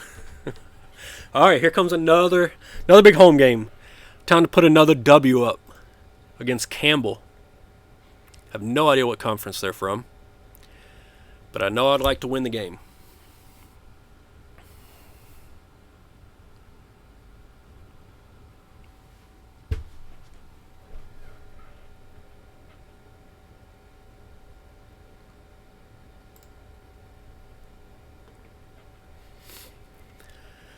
All right, cross our fingers and toes, see what happens. Yeah, 70-61. Jason Williams with another big game. Wild with a big game. Nice. Loving it. So far, we are holding serve on our home court. Don't come down here and mess with the Rattlers. We will take you out as long as we're at home, and you're not a very good team. If you're a good team or this is a road game, offer does not apply. You keep bringing those JV squads down here into our home gym, whatever we call it, we might beat you. Maybe. Maybe.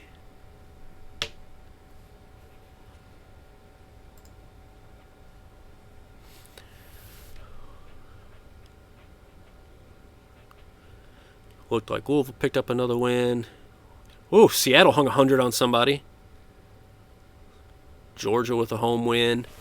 Just look at how many home teams win as we go through these. It's ridiculous. I mean, it's accurate, but that home court advantage is just so big. Even Tulane against UNC Greensboro. So we got any big games down there? We got Sammy Floyd with a double-double for Tulane. Good game, Sammy. Nate Winston sprang for 16.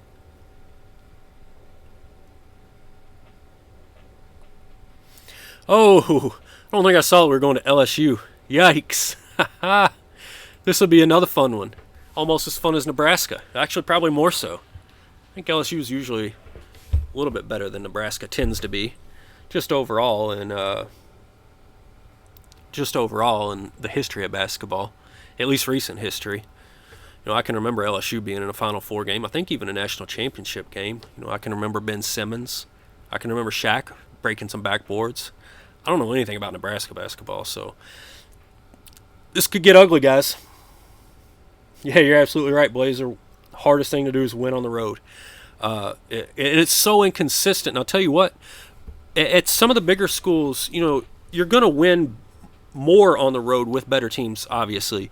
But even with the bigger schools, like you're bringing in freshmen, if they're not absolute top flight freshmen, going on the road is still super dicey because those freshmen are so inconsistent. So even though they might be super talented, you're going to get some really inconsistent performances out of them. And, one of the things I've tried, as an experiment and just like a personal observation, I've looked at like how the setting on the set play percentage, in strategy, when you can set up how often they're running your set plays versus how often you let them just have the freedom to do their own offense. I've felt personally like the higher you can set that, maybe like the more experienced players stick to the offense and run it better on the road and so can do better in that environment. But again, that's a personal observation and just something to test out. But if you're having trouble on the road and you have the team that can pull it off, just take a look at that. If you see something yourself that you think works or doesn't work, man, leave me a comment on here. Shoot me a message. Reach out to us over on gmgames.org and let me know. Because if you got tips and hints to win on the road, man, I'm all ears. I'm sure we all are. Let's see what happens here in Death Valley. Ugh. Is it still Death Valley in basketball? 13 points. Wild and Ward were both in the top 3, though. That's all right. I think that's just the city where their campus is, right? I don't know. Maybe it's just a football thing. I'm not certain. We didn't win, regardless. I know that much. Yo, Blazer, who are you in your save, man?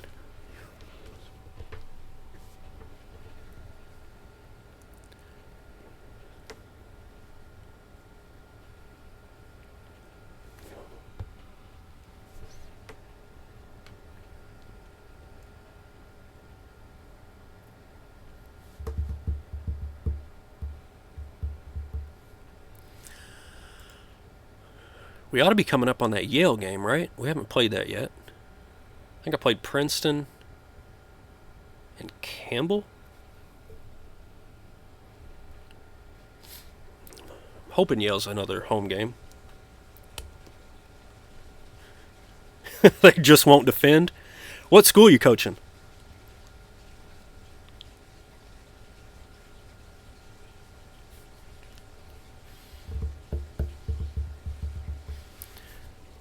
I hear you on the defensive thing, though. I always aim for players. Like, if I got to pick and choose between two players that are otherwise equal, I'll always go for the defensive player. Ooh, Hawaii, nice. Imagine you really got to recruit locally there. It's got to cost a lot. I wonder how the costs are from, like, if you're recruiting in the West region, if it's still, like, the same as, say, Florida recruiting in Alabama. Because, like, in real life, it'd be more to go from Hawaii to California, but you never know. I saw somebody that was running a Hawaii save somewhere on one of the message boards or something. I don't know if that was you, if you're around on other message boards and whatnot, but I saw somebody talking about a Hawaii save not that long ago.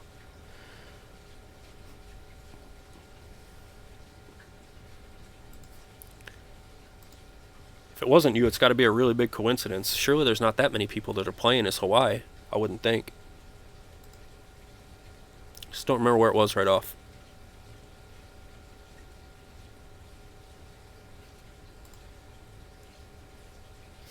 Might have been the Wolverine Studios forums. That would make the most sense, right? Alright, here's our game against Yale. And we are at home. So let's just see if we can keep on holding this up. Like I said, 5-7 going into conference play. I would take it all day, every day.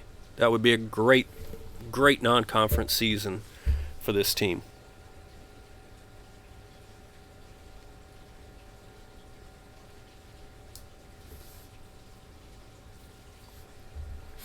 All right, here we go. Yeah, I think it probably was. All right, can we go 3 for 3 at home? Let's do it. Let's do it. Yeah, 7-point win, 21 for Towns. Nice game. Love to see it. That's awesome. All right, so we're 3-0 at home. Keep on trucking, guys. Keep it up. Love to see that.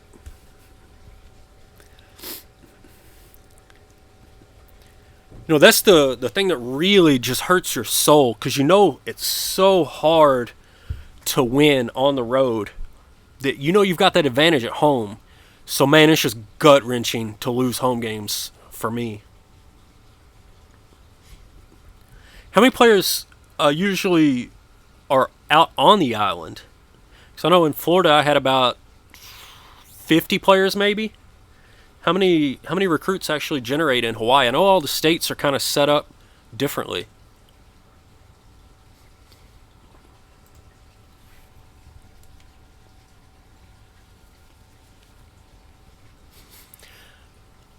Some of them are always going to have a little bit more talent than others. Some of them just have the numbers.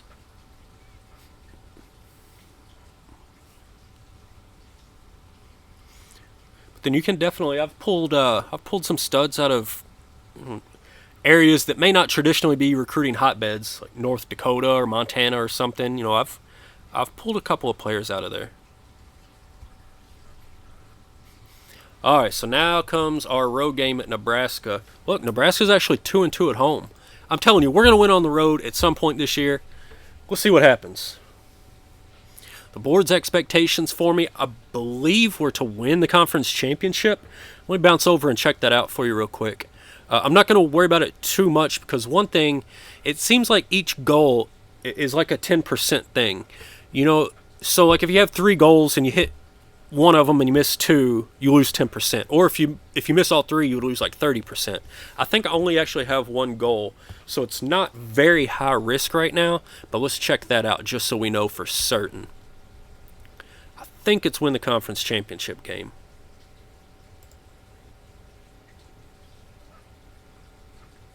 Yep, win the conference tournament. So that's the only thing they want from us, which is good because we're not going to do a whole lot else. It would have been nice if we'd have had instead of this, maybe like win 10 games. That might be more reasonable. I don't know if we're going to be able to win this conference tournament. Yeah, so about 25 to 30 in Hawaii. Yeah. Yeah, that sounds about right.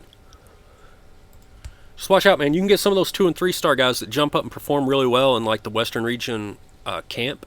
Those can be some really good players, especially at Hawaii. It's not going to be like one of the traditional blue bloods. Hey, look at that! There's the road win. Caught our shot. Nebraska falls to 2 and 3 at home, while Florida A&M pulls off their first road win of the season against a Power 5 school, no less, with the big win at Nebraska. So that's huge for us. Pulls us to 4 and 4. We're 500 on the season. Loving it. What a great game. I didn't even get to see which players played well in that one. I just saw the score and I got so excited I didn't even look.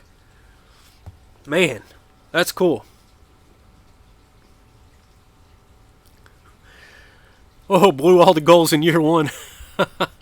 It happens, man. Sometimes I find that the year one expectations are a little bit unrealistic, and a lot of times, if that's the case, they fall in line a lot better in year two. So, hold out hope. You ought to be all right. And like I said, if you're getting like 4 goals, I think if you go 2 out of 2, you're going to stay about where you're at.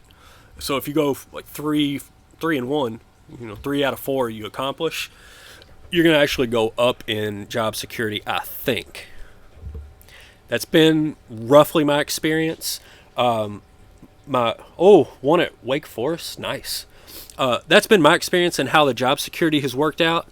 Although I will say most of my experience was based on one of the older versions of the game, and there was a hot fix along the way that kind of changed how job security works. So I don't want to swear to it on how it works based on my experience, just because it may have changed. But that's my guess as to how it works. Yeah, for Hawaii winning at Wake, that's real nice. They may not have Tim Duncan anymore, but that's still an ACC school. Still a Power 5 school. And that's a long trip for Hawaii, man. You got some jet lag going over there. Oh, there was Duke and Memphis. That looked like a showdown of top 25 teams. All right, so we're headed out to UNLV. They appear to be much better than Nebraska, so could be in for a tough one here.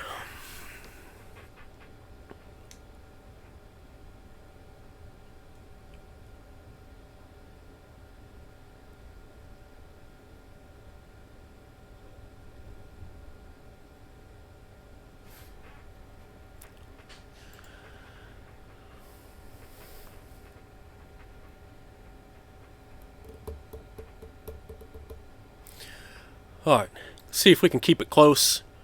Can we win 2 in a row on the road? I doubt it. No, that was a 20-point game. We got smoked. No surprise there. No surprise there at all. A win would have been far more surprising than the 20-point loss. Hey, look, here we got Hawaii playing Bethune-Cookman.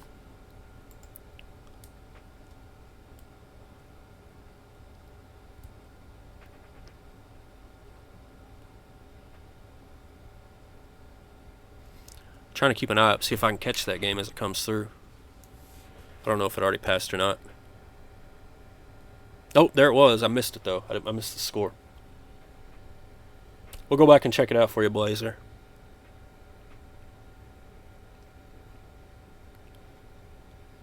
Oh, that guy almost had a double-double. 21 and 9. Hey, there you go. Hawaii lost at Bethune-Cookman, so don't worry. The AI also cannot win on the road with Hawaii. You're not alone. Nobody can win on the road, man.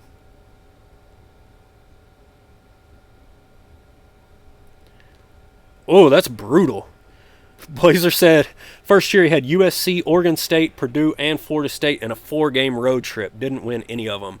Yeah, that's not a surprise. That's a tough road stretch for anybody, especially for a smaller school. Man, that's rough. So what are you doing in your save there, Blazer? Are you doing like a journeyman thing, or are you just trying to build up Hawaii, or how you playing your game, man? Here we go. We got Evansville today.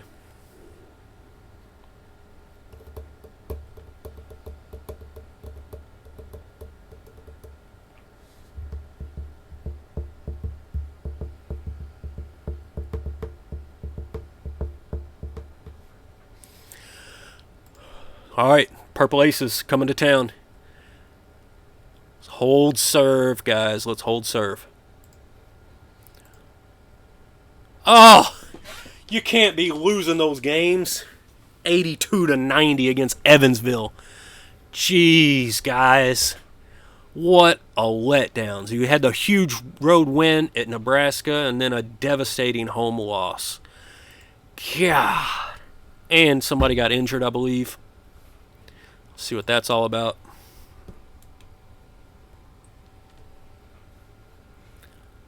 Mild concussion, 10 days. And he's not a starter anyway. So I'm not going to bother with the changing the depth chart or anything like that. The closest game was 6 points to Florida State. Yeah. It's not bad. Depending on, Florida State can have some real good teams. In the first year, I think they're like a borderline top 25 team usually. Every save is different, but Florida State's right in that vicinity, so that's nothing to be ashamed of there.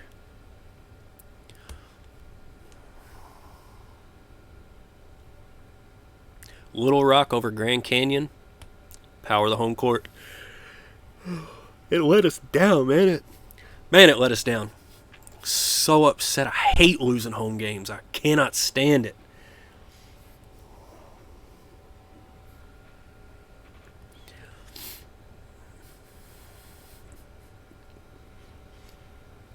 Yeah, so this one, I think I'm pretty much going to jump to the first Power 5 school that has an opening and then just stay there forever. The first one that has an opening that's not on probation. Now, if a big-time school's on probation, we'll just see. My guess is I get a job at one of the smaller ones before anything too big. And it probably won't be the first one that opens. If it's like Northwestern or something, no. I wouldn't mind coaching. I had a good save at Georgia. That was a pretty cool one. I wouldn't mind doing it again. I would like to do something different. I've done Washington State in the past. I think Colorado would be cool if I could get an offer from Colorado. I would actually like Nebraska. That would be cool. I'd like somewhere that doesn't have a whole lot of history, which is good because I'm not going to get good job offers straight out of the gate.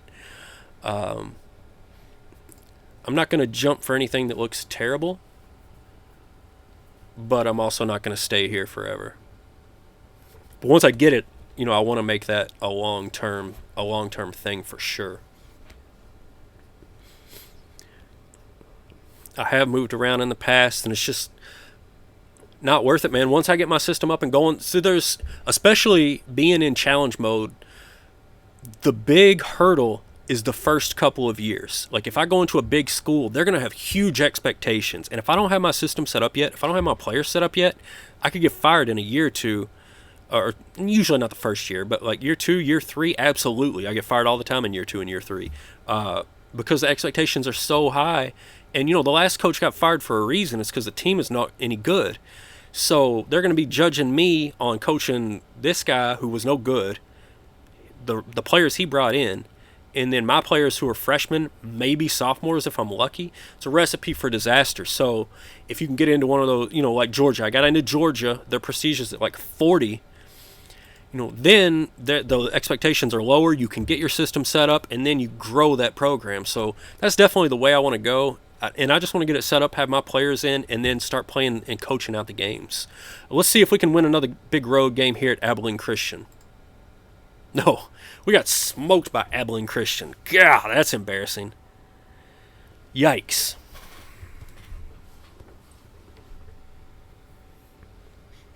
Oh, you live in Colorado. That's cool. Yeah, I'd love to coach Colorado, or I wouldn't do Colorado State.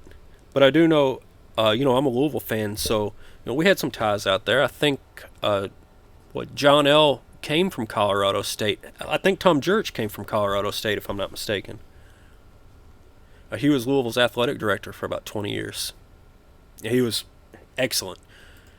If it wasn't for the scandals and stuff recently, they'd be building statues of him all over this town.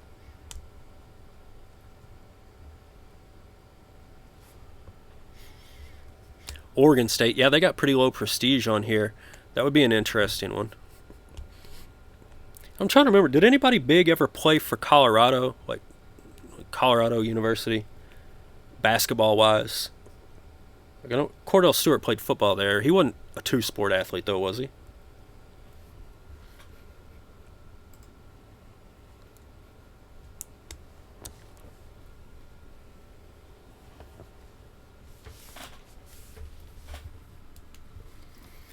Four and 7. I said 5 and 7 going into conference play I'd be happy with. So let's see what this last game ends up being. We've lost the one home game, but we also picked up the one road victory, so this should be a home game. I'm just not sure who it's against.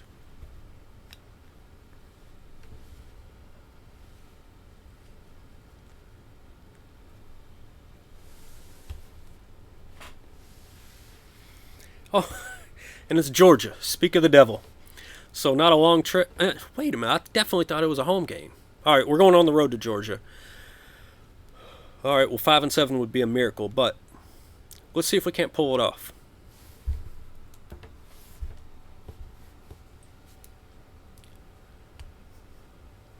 Did Chauncey play for Colorado? I have no idea.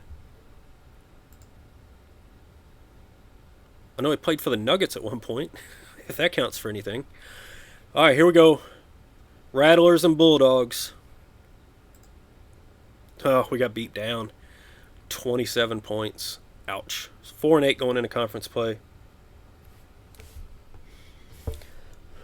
All right, nice. Chauncey at Colorado. Yeah, I could definitely play as Colorado. That'd be a fun one. Like I said, just one of those kind of, I don't necessarily want one of those blue blood programs. I'd like something that doesn't have a ton of history where I feel like I'm sort of building it up. Like, even schools like Arkansas, I feel like there's a lot of history there. I don't know if I would want to go into the 40 Minutes of Hell thing, Nolan Richardson. Scottie Pippen was Arkansas. There's a lot of history there. I wouldn't want to do a school like that. I could maybe do Tennessee. I know they have a little bit. They have some history, but it would be interesting. Sometimes I just go for schools that have colors that stand out. I can be simple.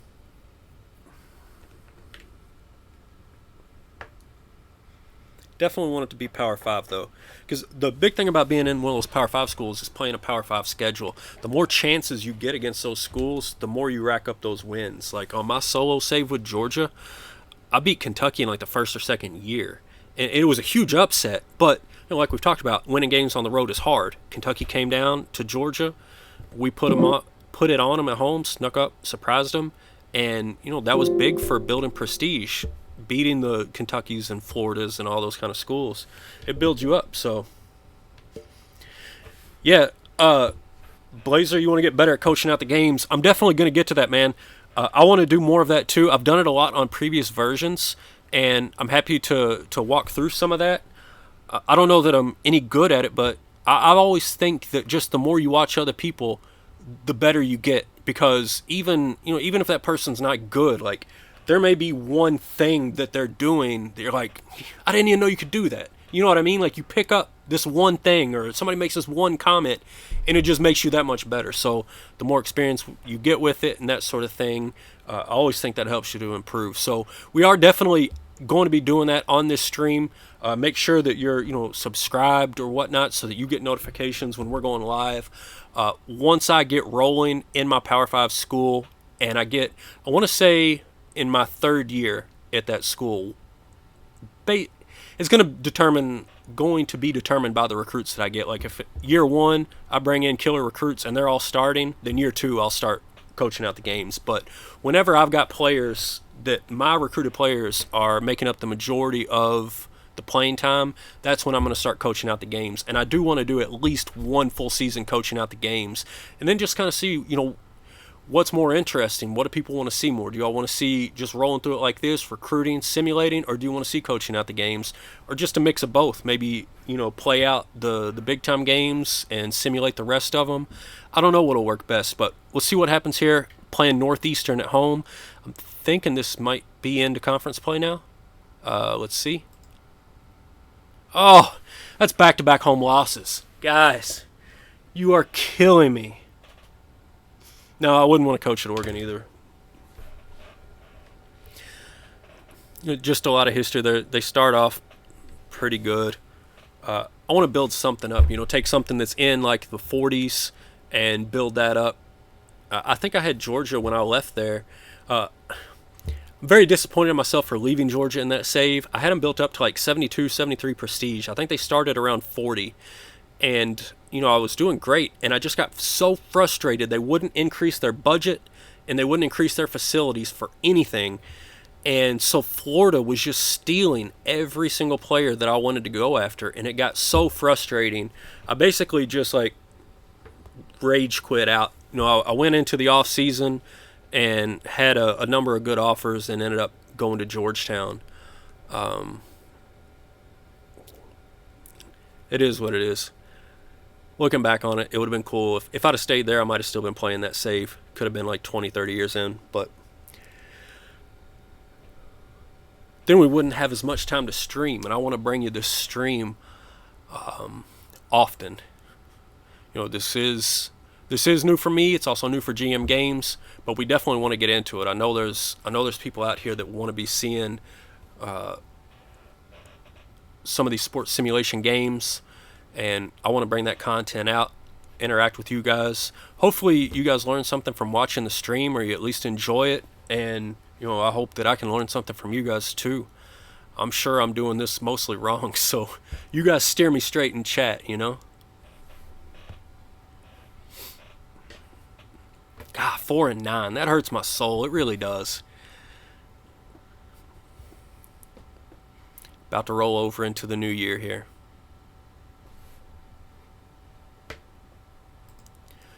Getting close.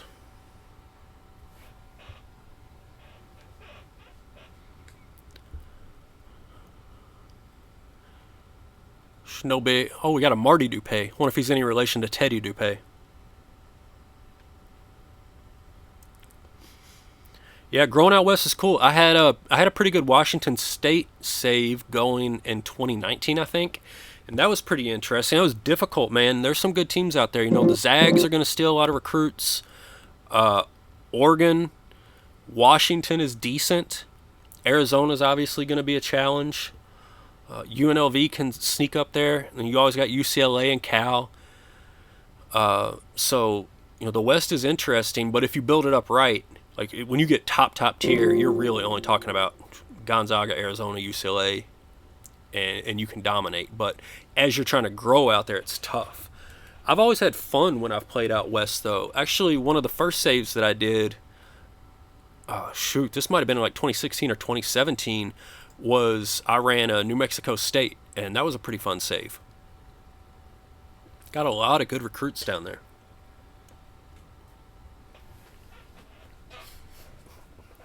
I honestly think, that the region most open might be the Great Plains region. I'm trying to think of the teams you have out there. It's Kansas, Texas, Oklahoma, and what else? What am I missing in that Great Plains region? Texas Tech, I guess Texas A&M.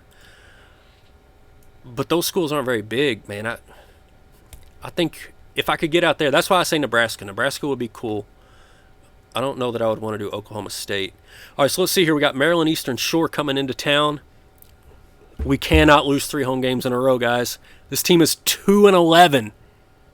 No, my God.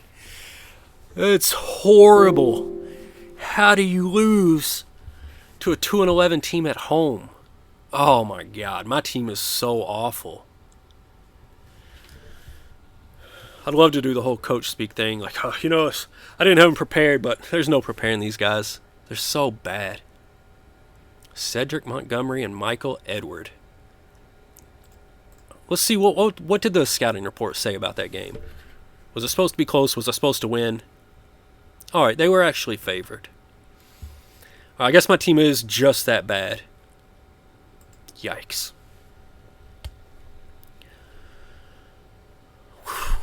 All right, Cedric Montgomery and Michael Edward.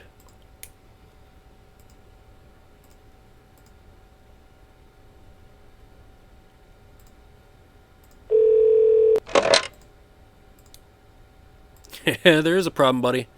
All right, he's going to work on it. So that was Montgomery. And Michael Edward.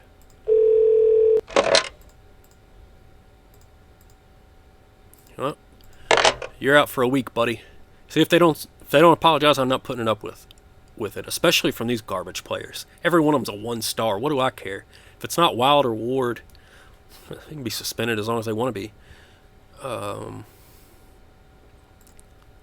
Always need to reorder the depth chart after you suspend someone. Even if they're not a starter or in the rotation, sometimes they're one of these extras, and it can give you an error telling you've got an invalid lineup. So anytime that I suspend somebody, I always go in there and let the AI rework that depth chart. Or if I'm handling it myself, I can do that as well. 4-10, man. I figured it could be bad. I was hoping that it wouldn't be this bad, but understanding that it might be. How do we have 13 non-conference games and I only counted 12? 11? What, I thought 5 and 7.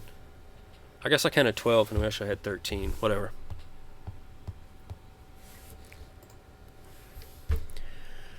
That's embarrassing. We just got blown out on our home court by a team that was 2-11. I don't know. Man, it's just a grind. This is how it goes. If you're doing a journeyman save, the first season's going to be rough. I promise you. Doesn't matter where you're at, because you're not going to be able to get anywhere good. Unless, of course, you start your coach out at a little bit higher of a level, which I'm just not going to do. We're eventually going to get there anyway. We can let it build up.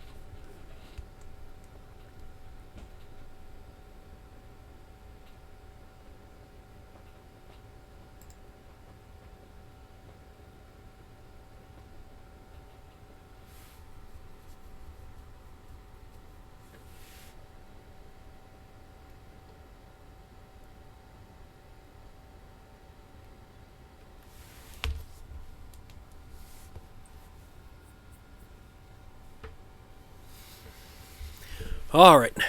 Wow, another day to simulate through. We're going to get into this conference play here. Hopefully we start picking it up. I'd love to go 500 in conference play. The expectation was for us to win the conference championship. I don't know if that's realistic or not. We'll see what happens, though.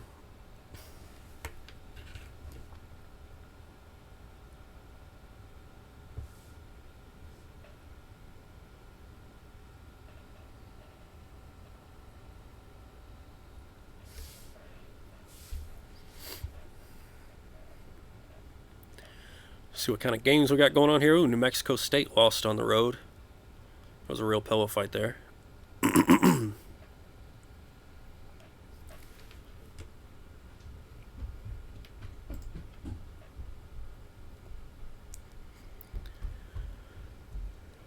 Got a little bit of a quiet stretch here. Hopefully these guys are, out there on the practice court, remembering what the orange bouncy thing is and where they're supposed to put it. It is supposed to go in the round hole up near the glass square. I'm not sure if they're aware of that or not. I'm going to try to communicate that to them in our downtime here.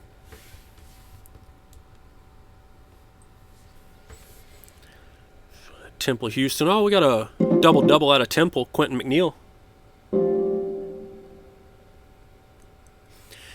Yeah, Blazer, the assistant coaches are huge, man. I've always told people, if you're just going to hire one coach, make sure you get a recruiter, because that makes a big difference. As far as recruiting, Your assistant makes the difference in all of the calls, and I think on campus visits. Your head coach's recruiting ability, I think the main time that it comes into play is the in-home visits. So make sure you've got a recruiting coach first and foremost. But yeah, getting a big-time coach to help develop players is difficult.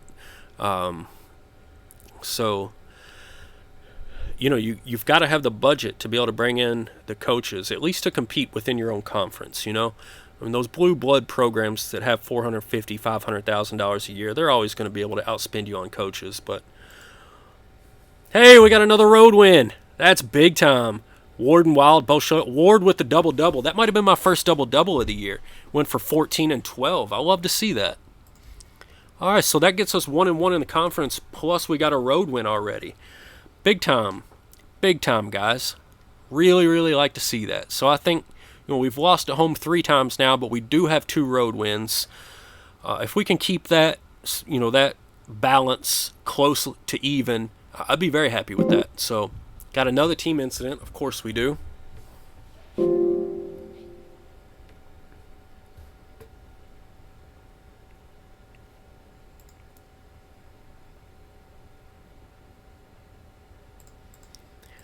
Couple scattering. Cedric Montgomery again. All right. I didn't even look at. I think the other one was Michael Edward, maybe.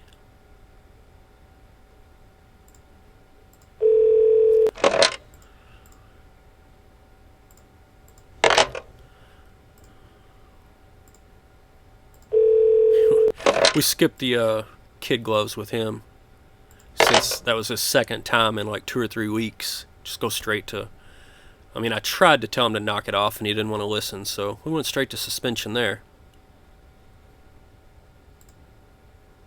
Oops.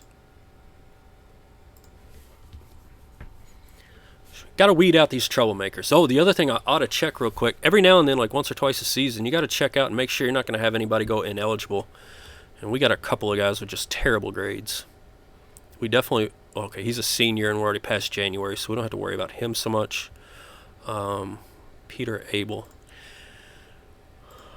Let's call him and have him get himself a tutor for a month. Yeah, we don't mind if you miss a little bit of practice, buddy. You're not learning much anyway. I'm not teaching you much and you're not learning much, so just don't go ineligible on us. At least keep, we keep a little bit of our depth. I don't know that it's quality depth, but at least having them around, just another warm body to throw out there can help at times. 5 and 10. Let's pick it up down the stretch. We're going to be coming on strong. The Rattlers. I wonder how many games are in our conference regular season. I'm not sure.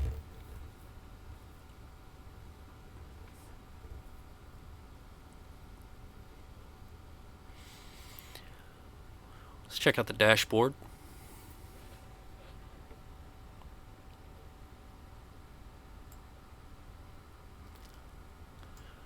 Looks like 1, 2, 3. So we only have 14 games left. Does that mean, are we more than halfway through? Where are we at? So we played 15, we got 14 left. Almost exactly at the halfway point.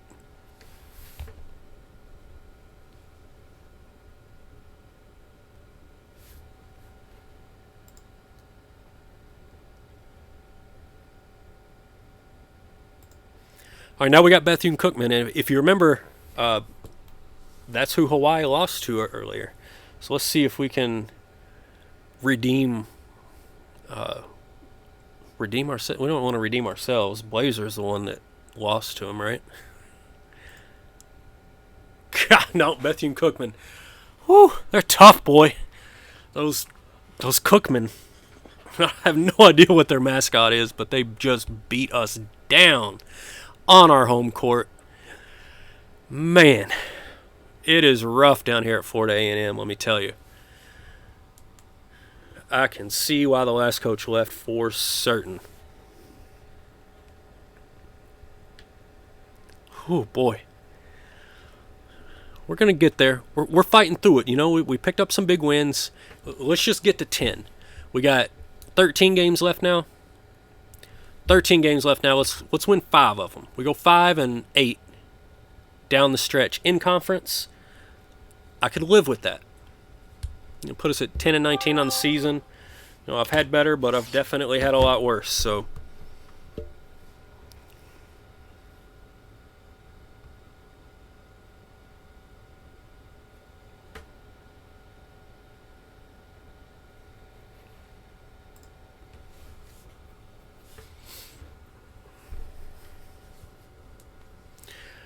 All right.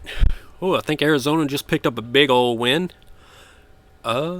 Cincinnati. I think Houston just beat Tulsa. Beat you. Ooh, UConn lost to Tulsa at home. Tulsa's looking good, 13-2. Look at the big double out of Demetric Rhodes. Nice.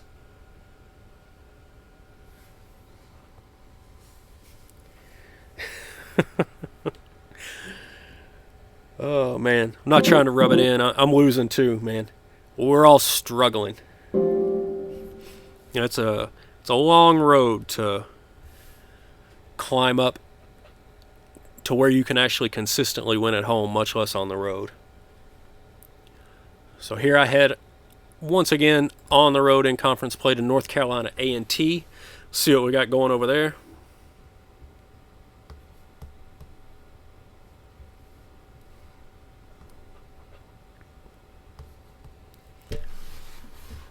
Like I said, guys, I'm still trying to figure out with devices and chats and everything else exactly the best way to work this. We're learning over here as we go.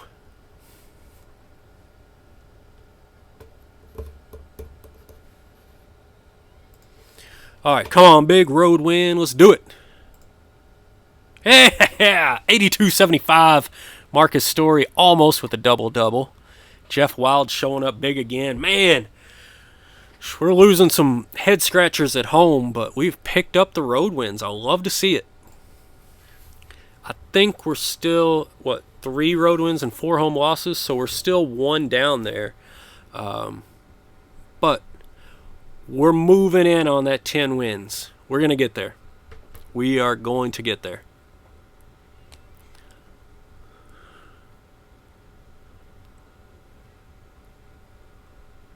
Roy White for California Baptist almost with the double-double, 10-9. I always like to see the big games out of all these other schools, you know. Got a couple of scouting reports here. Not going to worry too much about it. Going to move right along. Want to try to get through this first season for you. And I think we're going to get there. We're almost through January.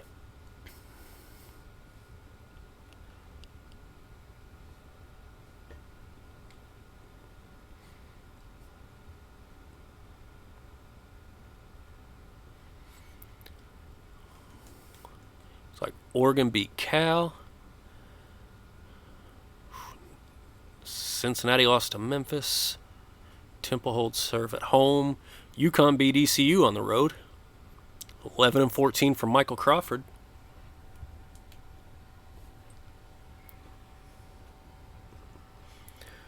All right, man. Later, Blazer. Thanks for stopping by, buddy. Like I said, make sure you're subscribed to it and whatnot so you can get notice when we go live again.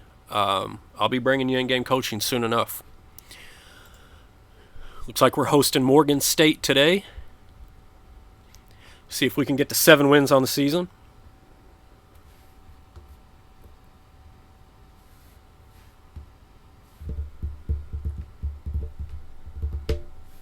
The Morgan State Bears at 5-12, coming into town.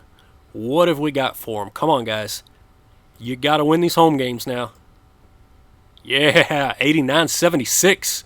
Look at Mark Ward, 22-6. That's how you do it, my man. 22 points. I can't remember if Ward or Wild is the senior. We're going to miss one of them desperately next year, and we'll be very glad to have the other. Although I'll have to say, I've seen a lot more out of Ward than I have Wild. Wild, I think, is a small forward, and he'll be coming back. Ward should be the power forward that's graduating. But again, that's not surprising to have the senior, showing up more often, being more consistent. Ooh, I saw Georgia beat LSU on the road. See if we get anything else exciting.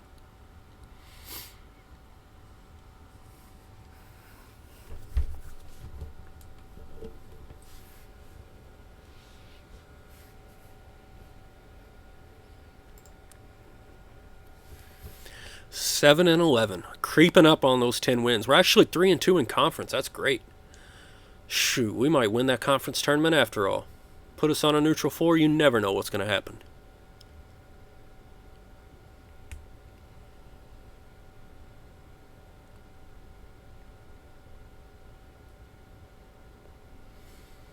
Tulsa with a double-digit win on the road against Tulane.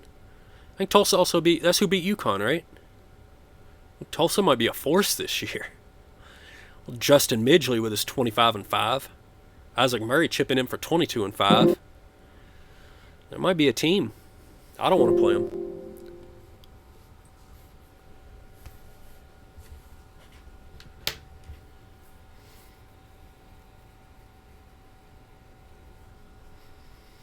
All right, here we go. Hosting Delaware State.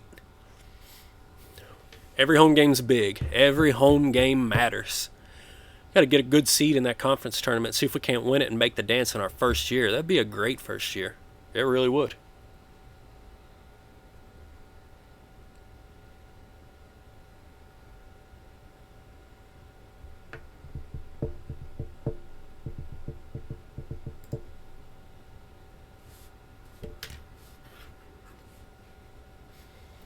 All right, here we go. Big game, big game. Both 3-2 in the MEAC.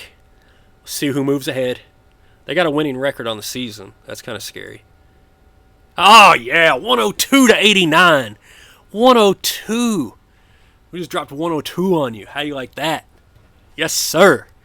Moves us to 4-2 in conference. Oh, heck yeah. Gotta be excited for that one. Got to be.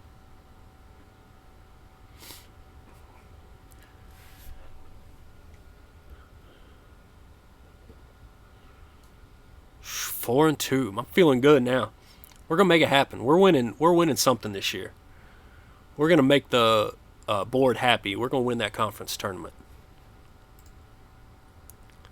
Louisville with a big win. That looked like a 30-point win. I didn't see who it was over. Maybe Virginia? Nebraska got smoked by Michigan State.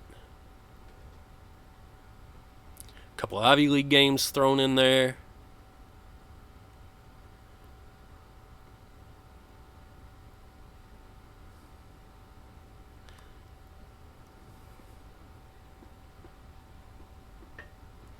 It's like Cincinnati won on the road. Memphis beat UConn. South Florida holds serve against Houston. Not much of a game. Not much in the way of performances by any of the individual players. All right, now we're headed back out on the road to go. Ooh, Norfolk State's 5-1 so far in the conference. So this one will probably be difficult.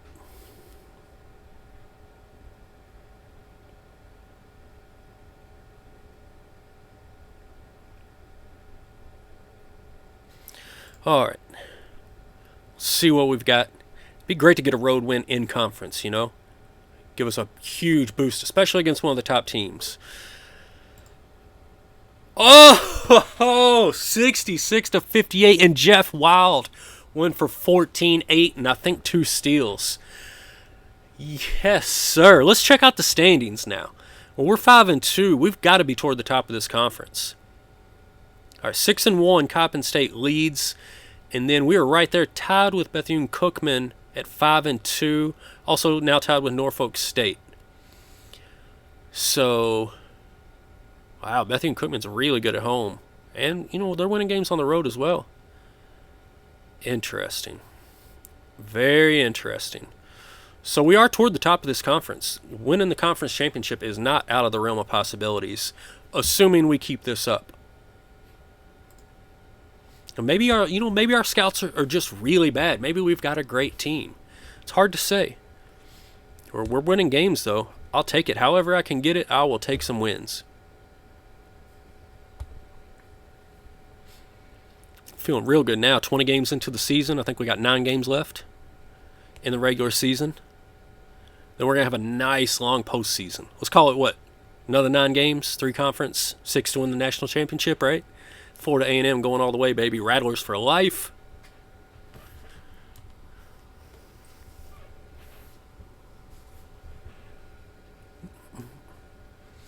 Well, Texas Rio Grande holding serve against Chicago State. Sure, everybody was on the edge of their seats waiting for the results of that one.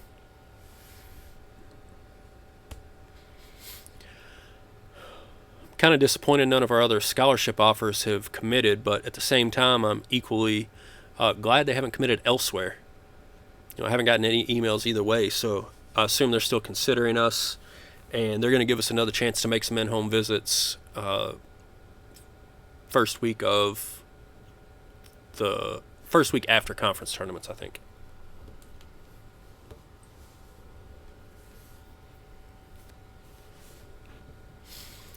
Temple put it on South Florida there.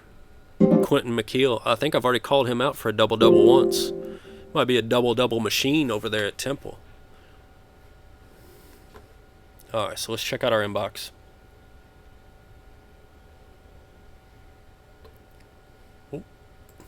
Let's check out our inbox. Helps if you click the right button, you know. Oh, so nothing yet. Let's take a peek over here at the recruits, see if anything's changed. So we still got over $4,000 left. This guy that we've offered still does have interest, as does Giles. Not a whole lot of interest out of any better players. So yeah, we're still all right recruiting wise. We're still just going to kind of stand right where we are. Hold off until we get past conference tournaments and then make those in-home visits.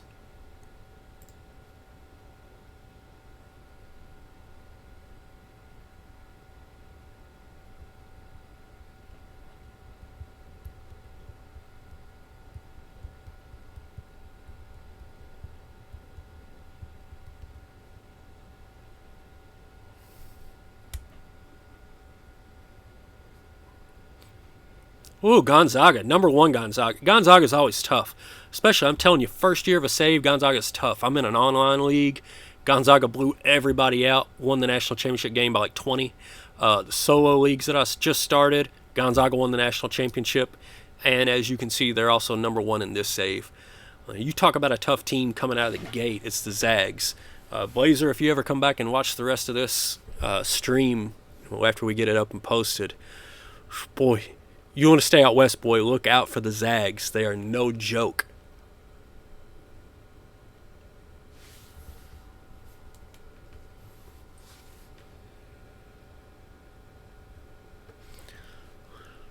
Well, Grand Canyon, Texas Rio Grande action. I think that's a rematch.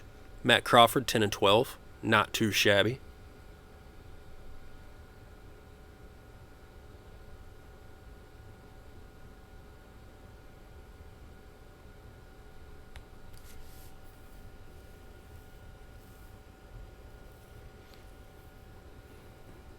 I think I was a little bit off earlier in my estimate of 30 to 45 minutes to simulate through a season. It seems like it's taken more like...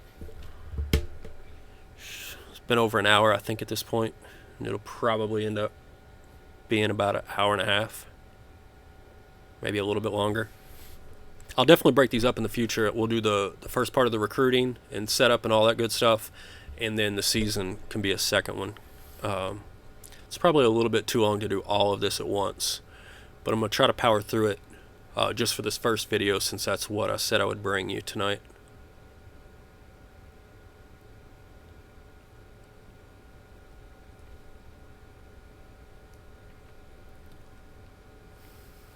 Ooh, Dante Taylor, 17-11. Ooh, Dwayne Martin for 29 points. That's a good one.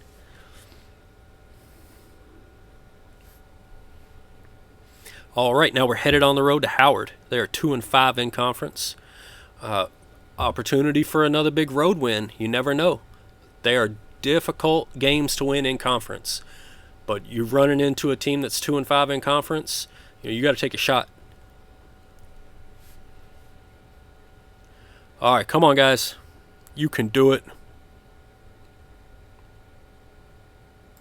Rattlers, Rattlers. Oh, they cannot do it. Got beat by 20. Ed Abney went for 24. We got smoked by Howard. Ouch. Put a real good beating on us. That'll drop us down to 5-3 in conference. 9-12 on the year.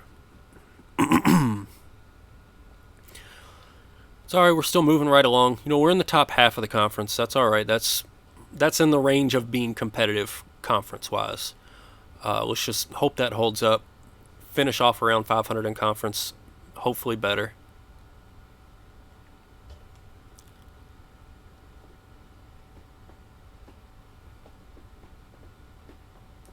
New Mexico State goes on the road, picks up a nice win at Grand Canyon.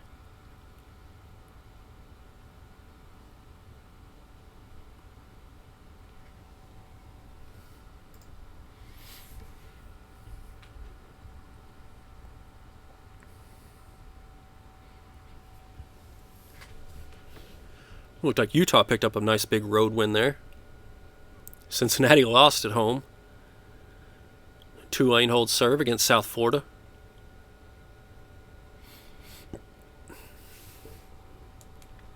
Gary Minor for Tulane. I thought it said Greg Minor at first.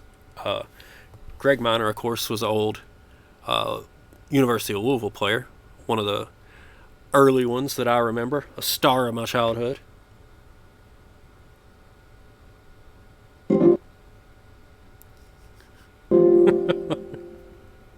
The Kawhi Leonard of DDSCB. No, man. I'm just trying to finish up what I said I would do. Nothing more. Like I said, I'm definitely going to break this up in the future. Doing all the recruiting and all the games is a bit much for one stream. So they'll have to be broken up in the future. But we're going to try to power through at least the games tonight. I don't know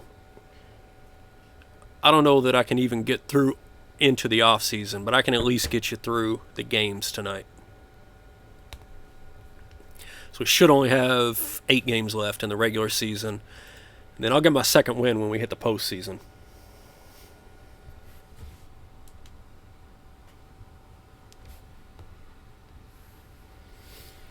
All right, Coppin State coming into town.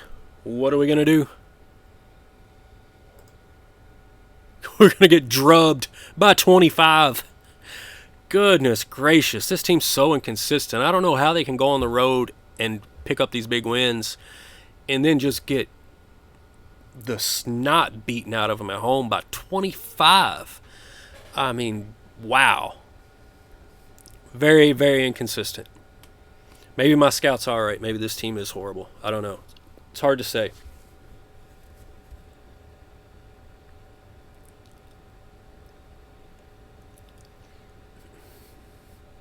Look at John Clark filling up the stat sheet there for New Mexico State.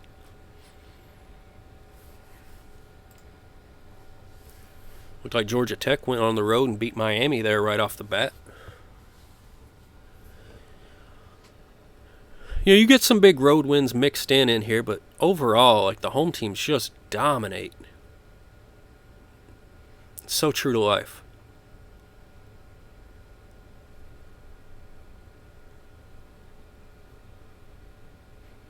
And as I say that, there's a huge run of road games winning. Of course, out to prove me wrong. South Florida beating UConn. I mean, South Florida's not good. UConn's all right.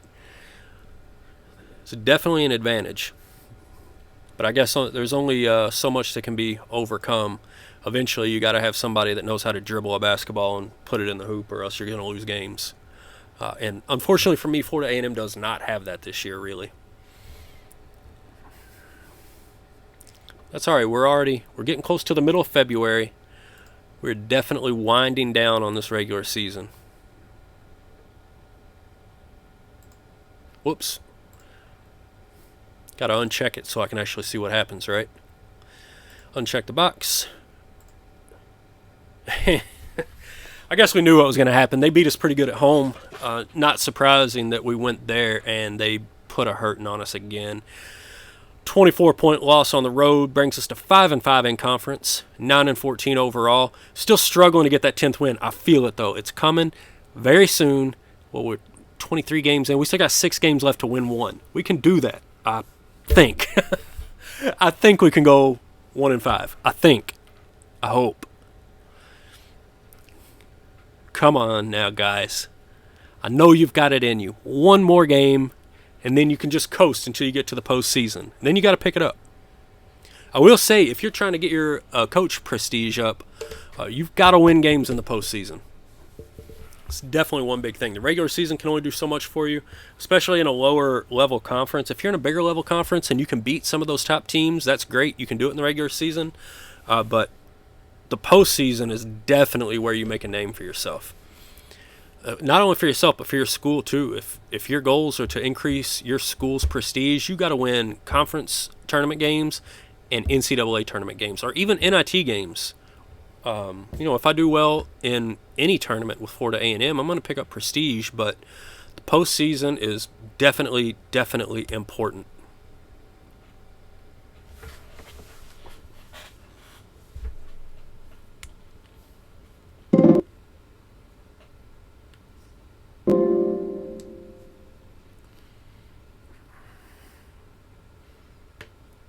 All right, we got a couple of emails there. Let's see what's going on.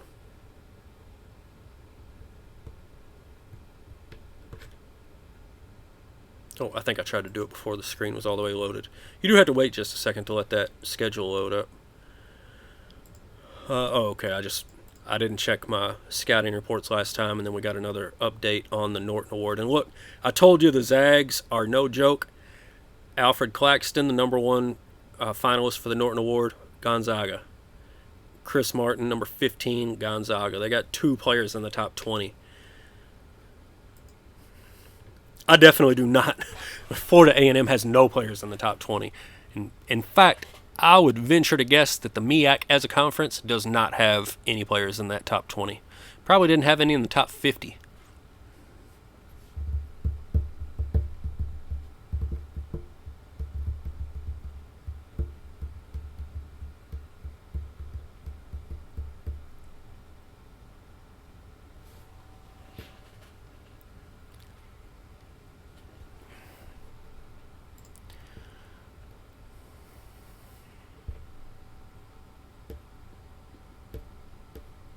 All right, hosting, is that North Carolina Central? I don't honestly know what NC Central is.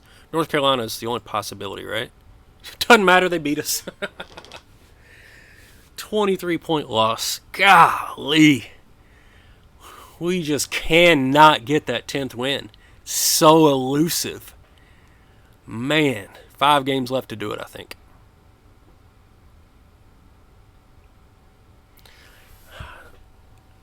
This season's going to kill me. It's my very first season. I'm 30 years old in game. And the very first season is going to kill me, I see.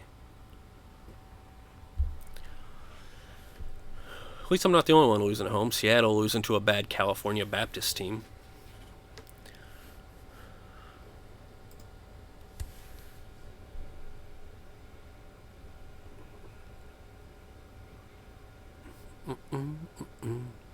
Michigan State took care of Indiana at home.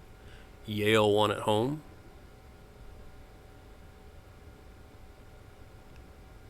Robert Morris won on the road.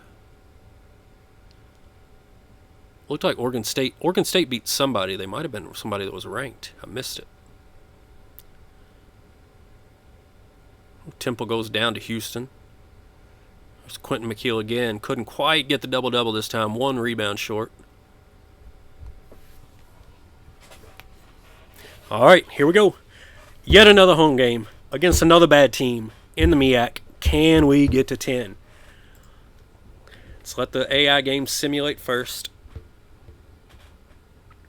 Come on, guys. You can do it.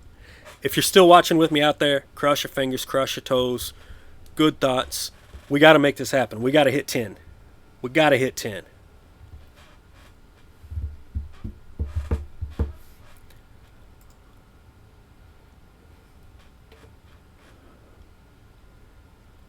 Come on, Rattlers. You can win at home.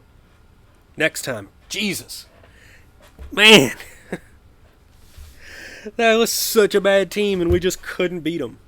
It's like we're trying to be worse. I wonder if they know that Like, there's no draft. You can't tank for better players. Does not work that way. 9-16. I'm gonna bounce back over and check real quick. I want to say there's 4 games left, but I want to be sure of that one last check before we go. Man, so UK will beat Tennessee at Tennessee.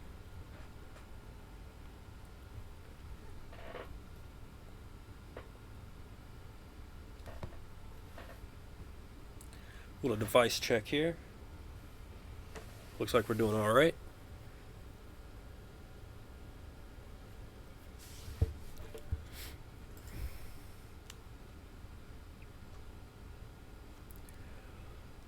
Forgot to check how many games I had left. Try to do it after this finishes simulating. Looked like Arizona picked up a big win there, I think. VMI on the road at Citadel, huge win. Memphis, huge road win. East Carolina takes care of Tulane by 30. Alex Watson, 14-10.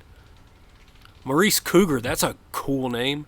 I need a player with the last name of Cougar. I guarantee I'd win more games. I don't care what his first name is. Cougar.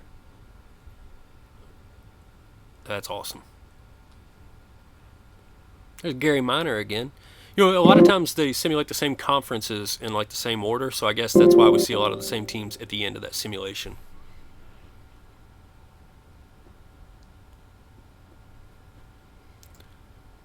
Alright, we can see our scouting reports here. Not going to look at them. Not too interested in what the terrible scouts that we've hired have to say. Let's see here. We got a road game at Bethune-Cookman. That should be awful. Another home one against North Carolina Anti-Aggies. And then 2 more road games. Yikes, we may not hit our 10. I thought it was a sure thing. With like 9 or 10 games to go, we only had to win 1.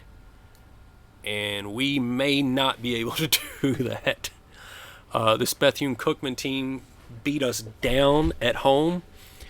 Usually when you get beaten by 20 at home, you don't do a whole lot better on the road. You never know. You know, all these teams at this lower level are fairly inconsistent, so it's worth a shot. We can give it a go, but I'm not holding out any great hope.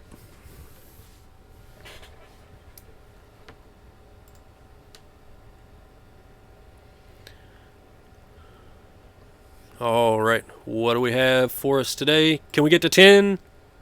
No. 28-point loss. 3 more chances.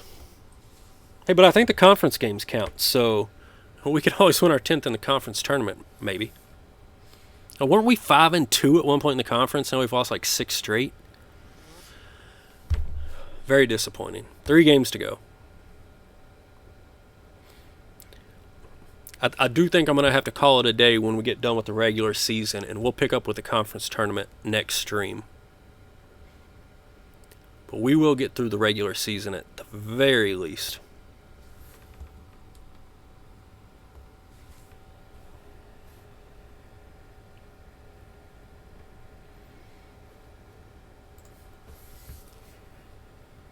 Oh, look at Louisville. 30-point win over a ranked Georgia Tech team.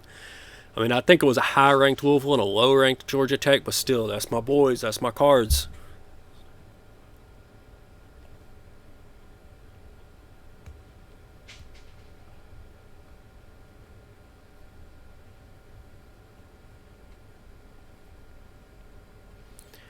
Oh, looked like Washington State went for 94 and had a big road win there. Just checking on our devices, seeing what we got going on.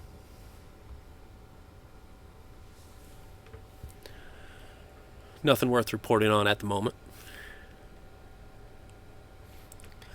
All right, here's our best chance for a 10th win. North Carolina A&T at home. Our last 2 games are definitely on the road. We got to win this one. We lost like 6 straight. I don't know what else to say, man. You got to win. You got to win at home. Ooh, Gonzaga squeaked one out on the road. It looked like 84-82. All right, guys. Number 10. Win for 10. Win for 10. Win for 10. You got it. You don't got it. 86-75. Man, I don't think we're not going to hit 10. This is really, really bad. 2 more chances. They're both on the road. Ouch. What an inaugural season here on the GM Games Twitch stream. If we don't make 10, I'm going to be really disappointed. I'll probably get fired as the streamer. Bring in somebody else that can get to 10 wins.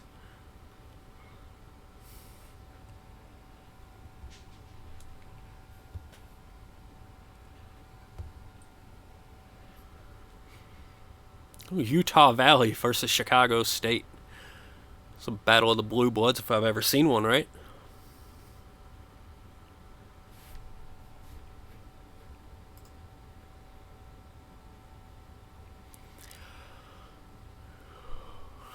Winding down this regular season. Everybody's hitting that home stretch. I think UCLA just lost a home game. I think Memphis just beat Cincinnati at Cincinnati. UConn holding serve against ECU. Marcus Coda. It's not quite as cool as Marcus Cougar would be, but all right. Coda. Ooh, Josiah Hanna for 29. I didn't even see that. Got distracted by the interesting name over here. Dennis Wolf. Now, I'd like to see Wolf go one-on-one with Cougar. Maybe that's just me. Actually, I'd like to bring them both in. Maybe Wolf and Cougar could be like my backcourt. That would be cool. If I can't recruit any talented players, I at least need to bring in some guys with really cool last names, like Wolf and Cougar. I think I might have to revise my goals for this save. All right. We might be going on the road here to Morgan State, but at least they're a bad team. Now, are we a bad team? Yes. But Morgan State's really, really bad. We got a shot. We've got a shot. This might be as good a shot as we had in the game at home last time. So, cross everything you've got for me. Crush your toes, crush your fingers. Whatever else you can think of. We got to win one. We got to win 1 out of 2. 1 out of 2. Look, they're 6-21. We got them. Can the Rattlers beat the Bears? No. Oh, the losing streak that we're on is incredible.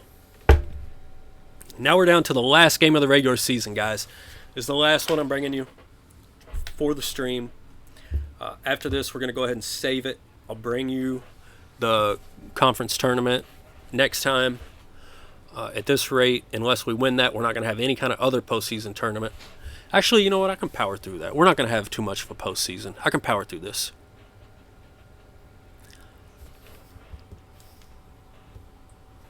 We can at least get through all the games. The players have lived up to their expectations. Yeah, I think this is called living down to their expectations, actually.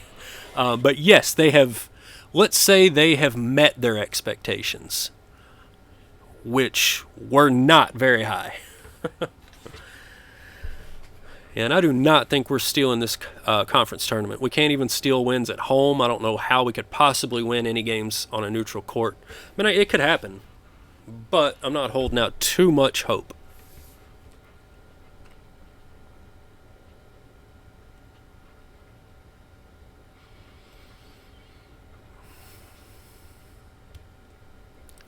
One more regular season game. Can we do it? I thought 10 wins was going to be so easy. We were there. We were at 9 a long, long time ago. I think at one point we were 9-11. And there has not been a lot of good news for us since that point.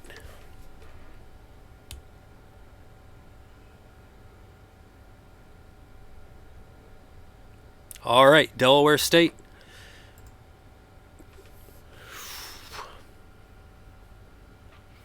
They're definitely a much better team than the last one that we played, at least record-wise, so I do not have high hopes here.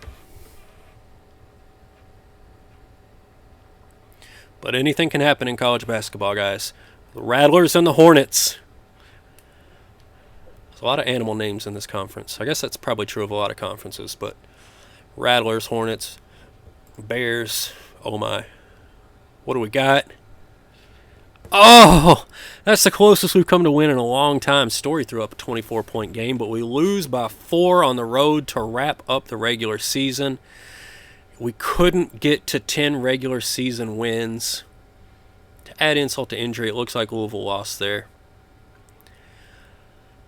5-11. You know, we were at the top of this conference at 5-2, and then I don't know what happened. They fell apart. Goodness gracious, they fell apart in spectacular fashion. So we're going to have to win a game in the conference tournament if we want to get to 10 this year.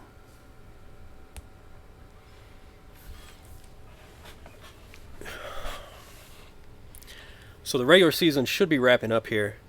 And I think conference tournaments will start Monday or Tuesday. So this is Saturday.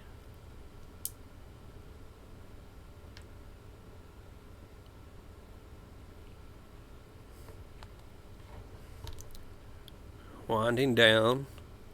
Memphis won at home. Tulsa, pretty big win at home. 4-13. There goes a rebounding machine, wasn't he? DeGala filling up the stat sheet. No Wolves, no Cougars. But still Tulsa, man. They've had a great year.